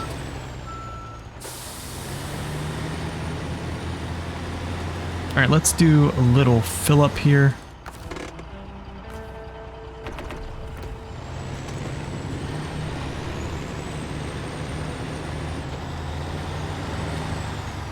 Okay. Refuel. All right, so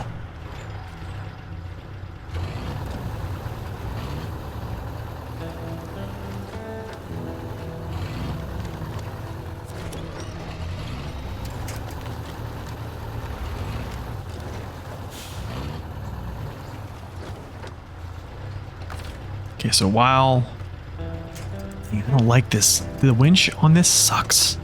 And these trailers, man. Oh, they suck.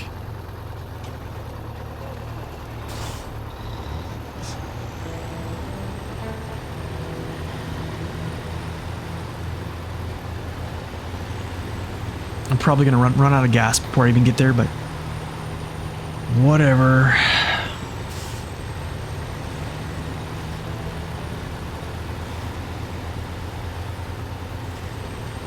You know what? I think I'm going to actually take this one first because the Zix has always on all-wheel drive, and I think it's a little bit more beneficial for that. Just gotta get up here, then I'll rehook this up. You know, whatever. We'll just go forward, come back for the Zix. I don't feel like traversing super slow. Yes, that's true. Big, they are still glitched out. And also, you can't bring trailers full of water from the first map to the second. That is what I've been told, so I haven't done it. I believe you can bring, if it's in the add-on on the vehicle, you can bring them through the gateway, but anything in the trailer cannot. And I believe the reason it's glitched is because these trailers here, they're just reskinned. They're not like exclusively different made trailers. They're just reskinned, repurposed fuel trailers that they made water trailers. So that's why that glitch exists, as I'm told. from one source, so I can't confirm that, but that glitch does exist.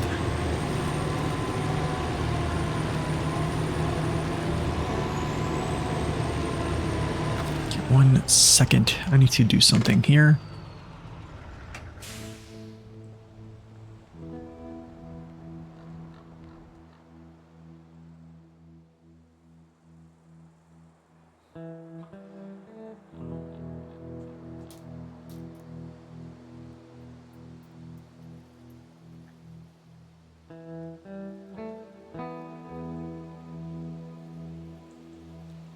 All right, let me go down here. All right. So Naked Dave, if you're still here, if you don't mind, I'm going to use some of your comments that you made here for my video on that video I just watched, kind of like a reaction video to it. So if you don't mind me using the comments that you've made here on stream to kind of provide a little bit more guidance on what we just watched with that video from Papa Swish.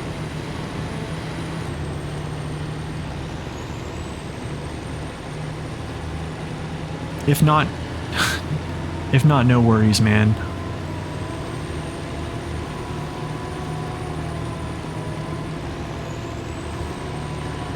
You can send me a link to the source. Yeah, could you do that actually? Just send it to me on Twitch if you can, if that's easier, or Discord. Yeah, it doesn't matter.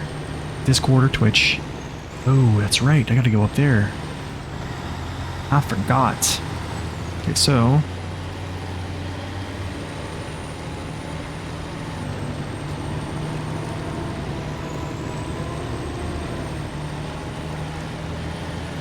oh, no worries. Just Discord's gonna be the easiest then.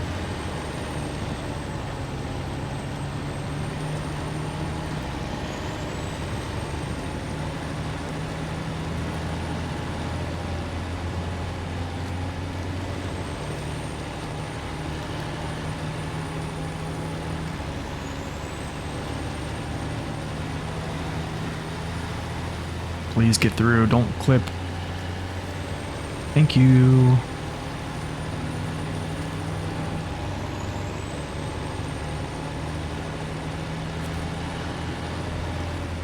Okay, I'm gonna go back and grab the Zix real quick. Not there. This one here. Yep.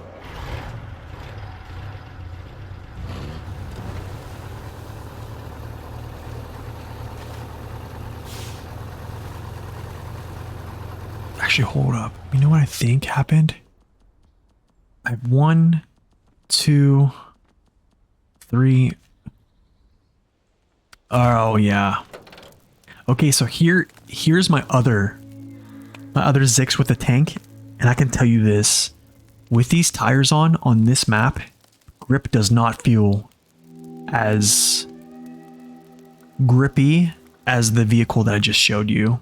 That's right. I think it's here. Yeah, I think the UODs are the best bet here.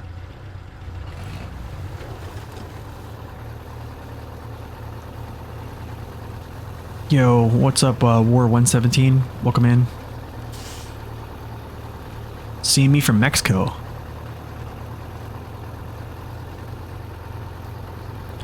Where you can search for to help complete the mission co-op in Tennessee because you want to complete the game at 100%. What I would do is, honestly, I would post on one of the official, either Discord, on the official Discord channel, or I would post on a Facebook SnowRunner channel. Ask for help and see if you can get in contact with someone that will help you do those. And yeah, I would just go from there. It's probably going to be easier for you to actually talk with someone than just like have them log into your game, because they're not really going to know what to do unless you're kind of coordinating, right? Or you can just have like a Discord chat with them, have them in your game, and then just type out what you're going to do, and you know, all those things. That's the only way that you can get 100% there. I would probably go through the Discord channel first and see if there's a channel that let me see, actually, there's like a help wanted little channel within the official Discord channel. Let's see. Yep. So there's SnowRunner chat, SnowRunner help, memes, bug reports, vehicle suggestions. So you can go to like SnowRunner help or even the general stuff like that. The general channel, or like I would do SnowRunner help or the general channel and just see if anyone would help you. Another great one, like I said, is going to be Facebook groups. I see people asking for help on the Tennessee maps all the time.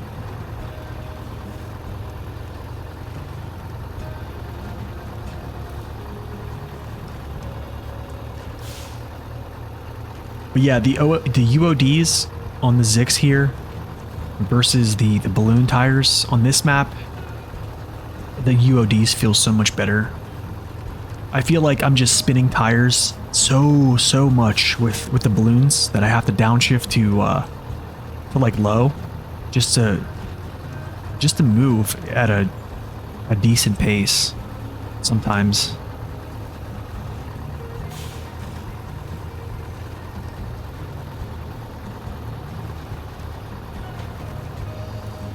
Probably could have went through there. Probably could have, but I'm just gonna go through this other place that I went before.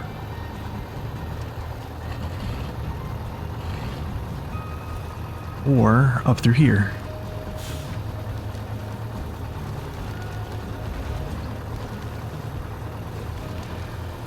This thing has so much power, man. It's unreal. Unreal.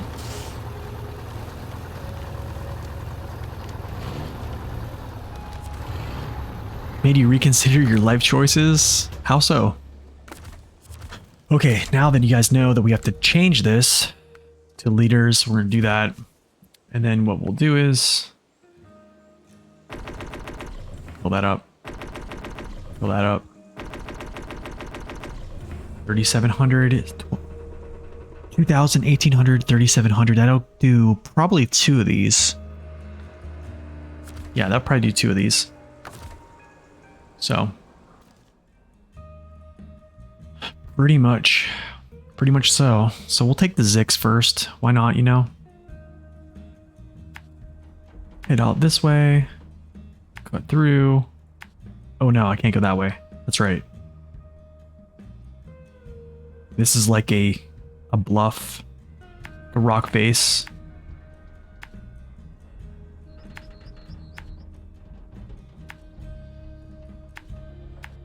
Okay, cool. We'll do that. And what I need to do, I need to get a vehicle to get packaged sand. And a good one is right here.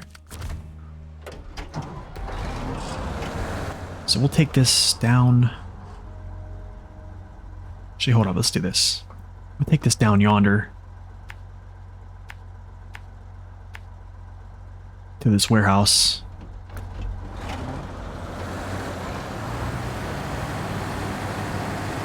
Oh, no worries, man. Hopefully that info helps. Choosing the OHD1 over the UOD2 over mud tires with the math and reasoning. Yeah, man. Yep, I've seen the math. I've seen the reasoning. I've also seen videos on it. I have a video on it as well. My video doesn't encompass the statistics part, but mine essentially shows the actual like footage backing up that stuff, which is my my mud running tips video. But yeah, it's really nice to actually see the mathematical equations and stuff like that.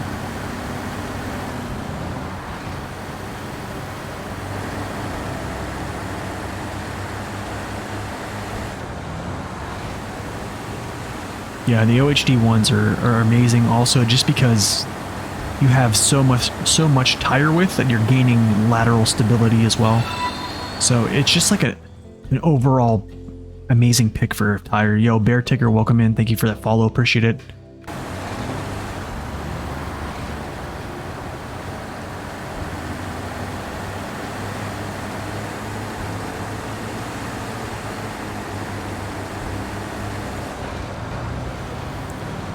So there's my Zix. He is essentially just, yeah, a repair vehicle.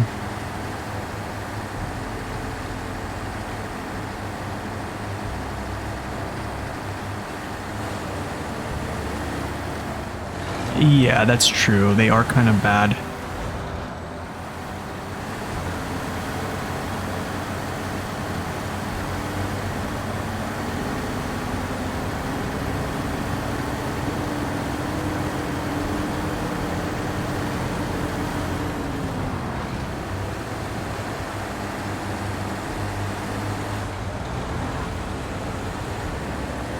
So wait, Dave, if you're still here, am I allowed to use some of your comments you made for that video? If you're okay with that? I don't know if I saw what you said there.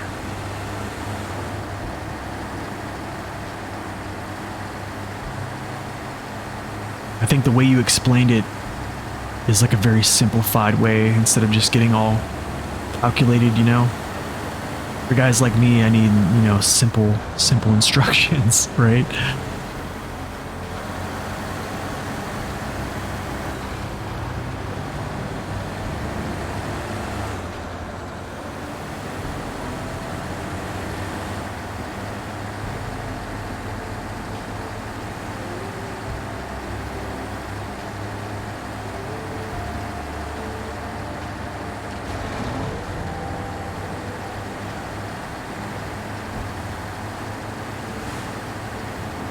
Okay, awesome, man. Thank you. Appreciate that.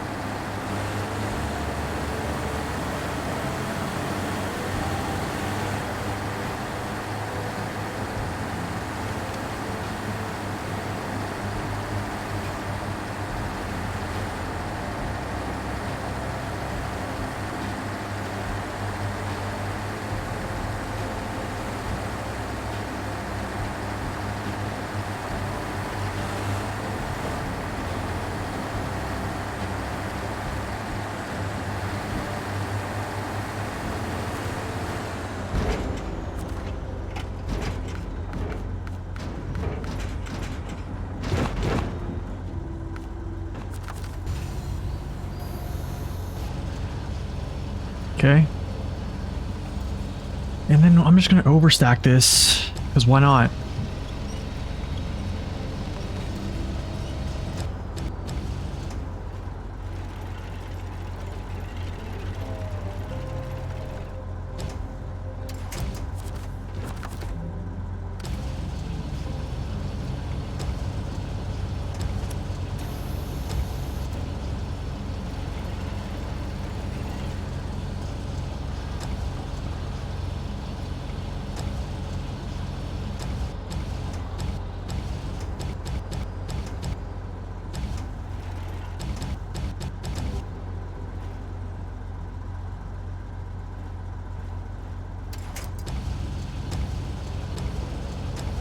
And just like that. Okay, let's go.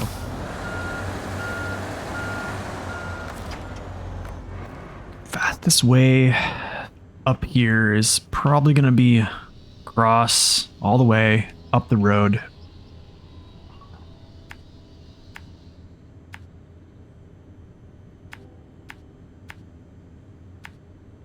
Yeah, that's fine.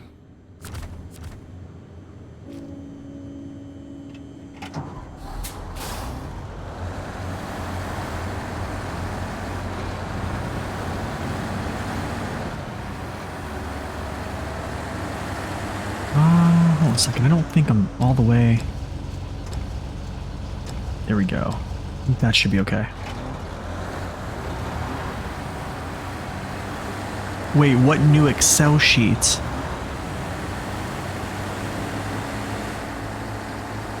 Is that the one from MapRunner? I have one that was sent to me by, I think it was McKillum on Discord, which is like a multiple, it's a, what's it called? A Excel sheet that has multiple things on it, not just tire stats.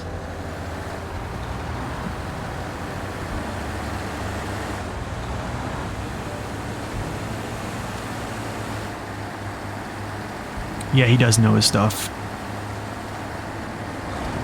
I don't like bothering guys that, you know, that are on the Discord channel a lot, but I feel like, I don't know, I want to get good information, and I think it's a good source to go to is like Naked Dave, McKillum, Nextedge, guys like that. I mean, they probably get annoyed with me and my questions, but I apologize in advance.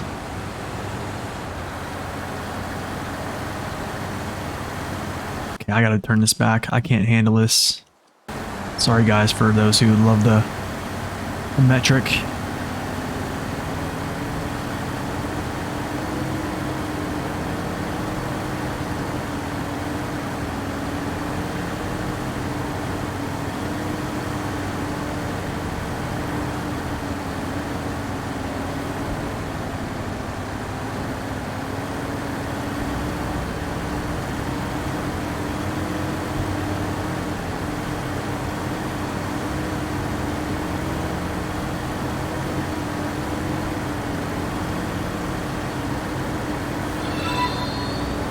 Yo, Cotton, thank you so much for that gifted tier 1 sub to Naked Dave.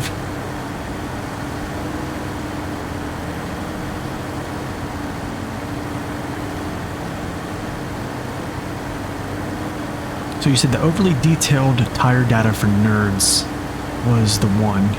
Formula makes 0 sense. It's just arrange the numbers until they add up to what he wanted to say. Ah, I see.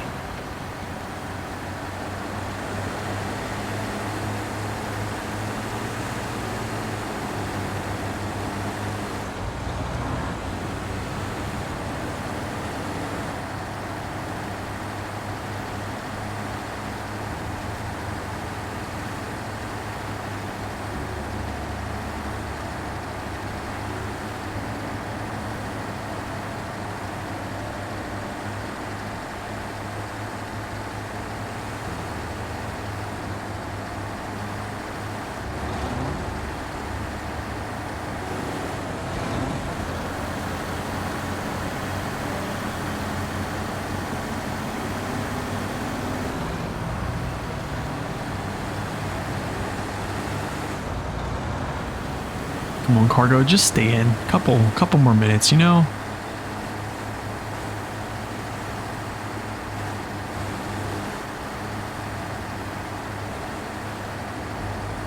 I gotta do this. Put on daylight again.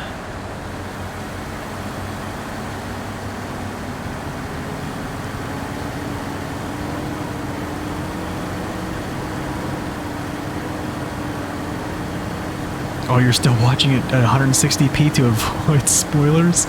Oh no, dude.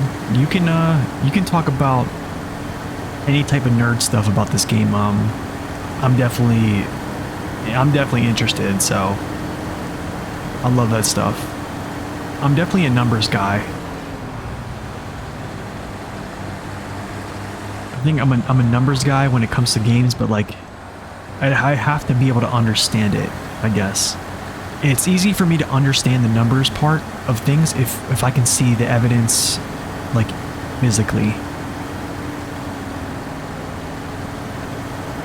Like talking about that torque video with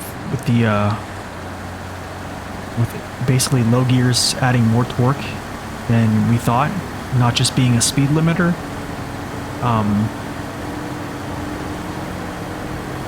Yeah, that was huge because I noticed that way back in the day and I was like, what is going on? And it's just kind of cool that someone actually took the time to look at that. And I also never dug that far into it.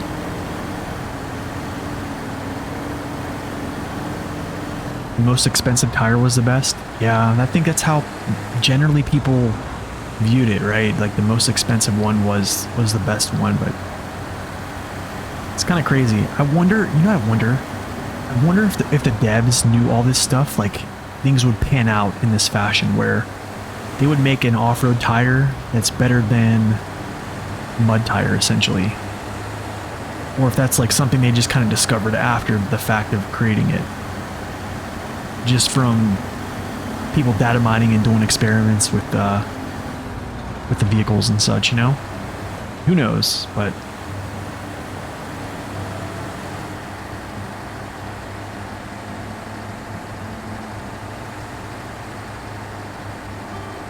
It's kind of like, I kind of relate it to, let's see, like speedrunning games. So one game, speedrunning, I'm gonna say like just the Resident Evil series. Like I think when Capcom, when they remade the Resident Evil 2 remake, when they remade that game, and they first saw a speedrunner beat it in like 50 minutes, which was essentially a game they wanted to be able to be beat in like, you know, hours, right? And it does. It took me like, I think 11 or 12 hours to beat in my first playthrough. But for someone to beat it that fast, they were kind of, I don't want to say offended, but they were like, wow. So like after that, you know, they started making games. You know, they just put out, I think they just remade, I think Resident Evil 4, and it looks like it's going to be like a really long speed run. So it's just like, I don't think when developers make a game, they really understand that how people can digest stuff and basically optimize the game.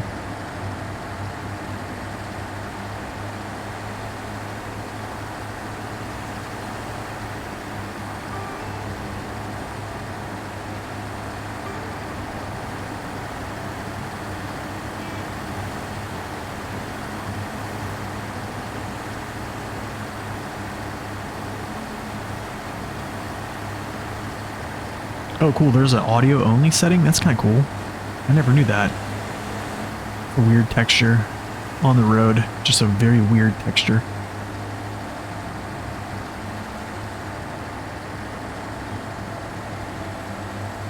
Yeah, it's kind of weird. Like sometimes you'll see the dirt that comes out onto the road and it like really slows your truck down when you hit it. It's like, would that really slow me down? I don't know how that really works, but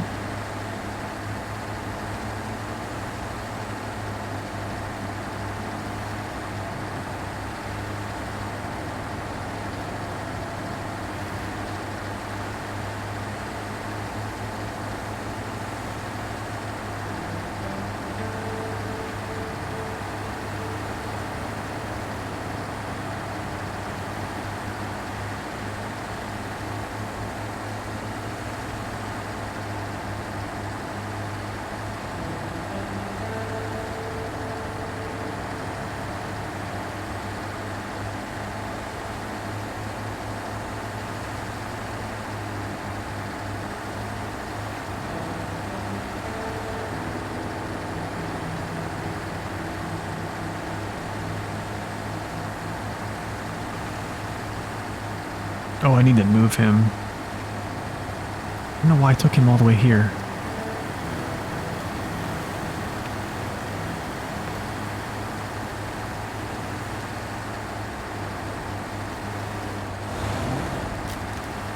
Do I know where I put the 2 trucks on my tier list? I essentially think I do. I think the Zix would be an A.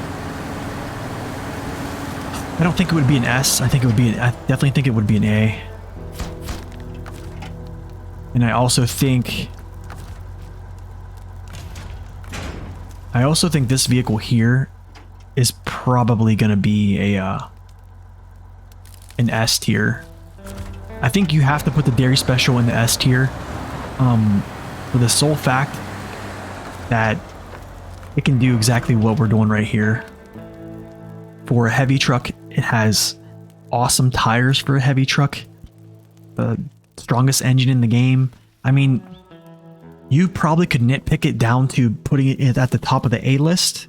But I think it's a low S tier. I think it's probably going to be up there. I think if you could put the Kolobs up in the S tier, which I do, just because of their sheer amount of ability, and then you neglect to put the dairy there, I think that's not very good. I think it does sit up there. Let's go Zix. And then let's get this thing over there. How much time do I have?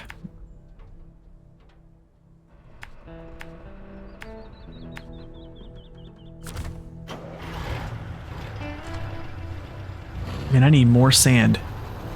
That's unfortunate. I need more sand. I need 2 more sand. Oh, goodness.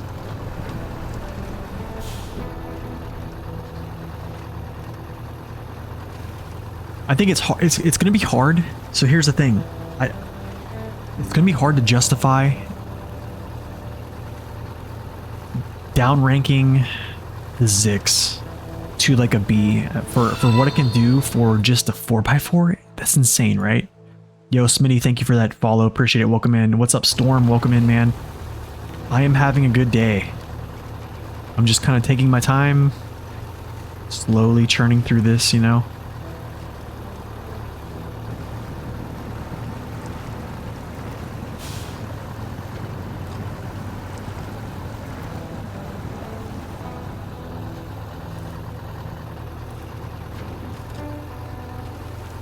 Oh man, yeah, these tires are so much better in this dirt and stuff like that than the balloons. Unreal.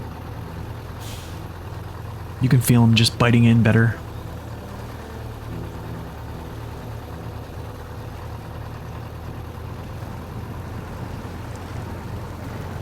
Yeah. Oh, Storm, I absolutely agree, man. Absolutely agree. I think I'm more happy with this DLC than I have been with any.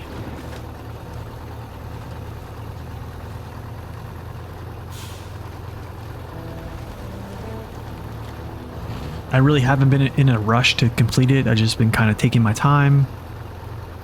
So it's been really fun.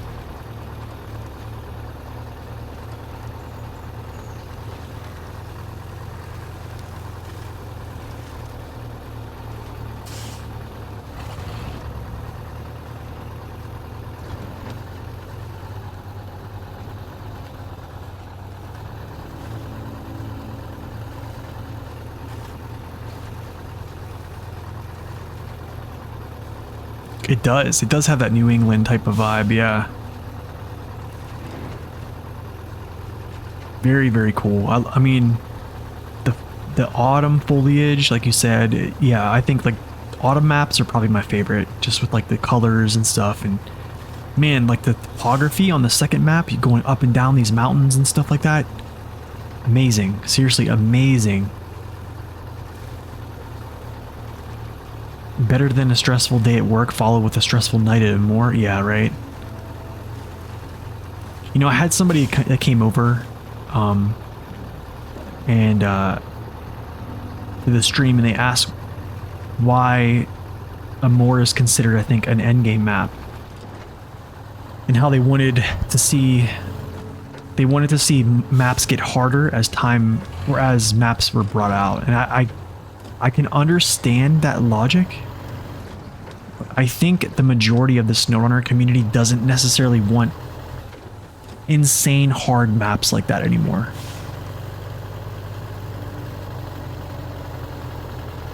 I just don't think it's a good fit. I think there's probably, I think if you go into Steam right now and look at the upvotes, the positive upvotes for this DLC, it's probably going to be very high. They do have a really good color palette. Yeah, I liked them more too. I thought it was really good for the challenge. I think I would be okay with seeing another map. I would say one more season that has some difficulty like that, I guess you would say. But I think the difficulty should shift in a little bit more toward terrain deep, like terrain textures being super deep, to like almost like rock crawling, like cliffs and stuff like that, and you know, watching your balance. Oh my gosh, Amor was massive. Like 4 of the largest maps in the game, like largest like style maps you can get. Yeah, it was just a huge amount of content. So was season 8. Season 8 was the same size as well. More missions. But you know, we went through season 8 a little bit faster. But you know, you do still have that farming, which was farming.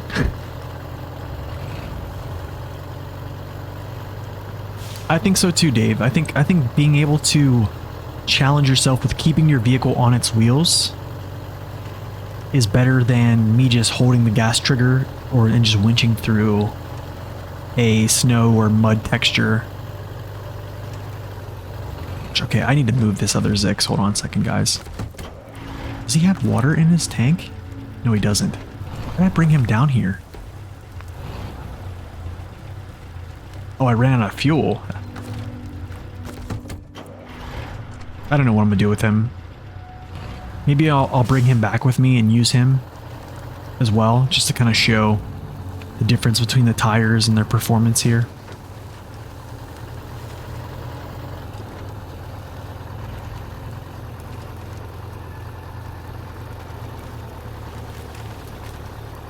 I would be okay if they did one map that had good challenge. Was pretty challenge. I would say decent challenges, but also you have to have a fun factor, right? Oh shoot.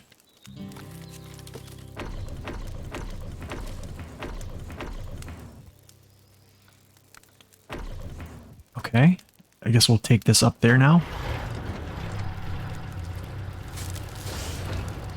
Oh yeah, those cliff face crossings were awesome.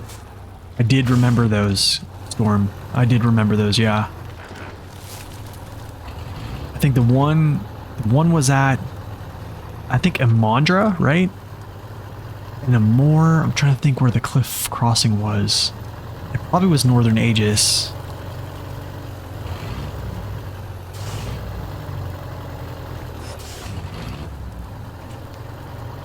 I need to get some gas from my good old Azov friend here.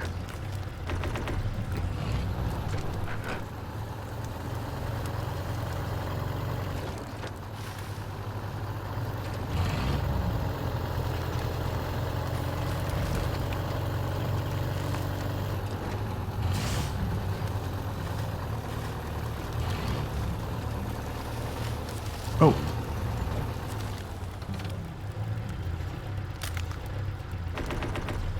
Nice, that's almost like 2 of those done.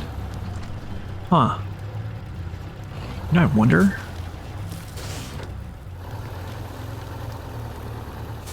Oh man, it'd be nice to play this game over with fresh eyes.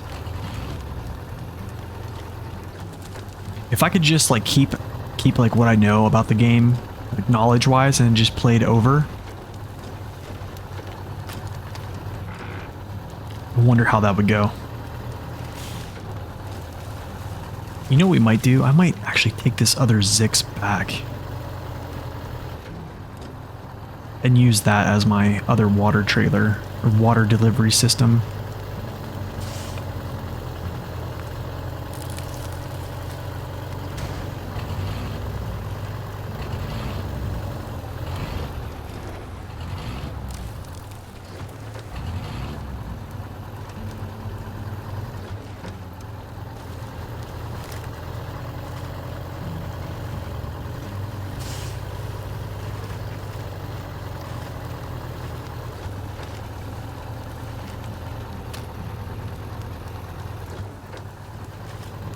If you got to a point where you can randomly generate maps which didn't change the upgrade locations, wow. The entire topography layout, that'd be insane. That'd be quite crazy. You know what I need to do? Let's see if I can do this. Turn him around. So hold on, I need to look at something here. How much I can use. Transfuse.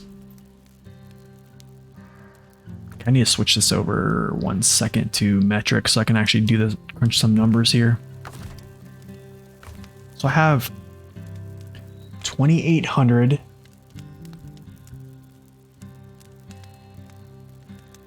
$22. Essentially one more load of this and it's done. It's kind of cool, actually. But I'm going to have to do the second though, which is going to be even more. So yeah, that's essentially what we need to do. Oh, that's right. Naked Dave can do stuff like that, and he's also working on doing random missions too, or randomizing the cargo missions. That is correct. Forgot about that. But yeah, Storm, check out my whole randomizer was Naked Dave's his mod, and also that XP mod that I was doing as well. That all was Naked Dave.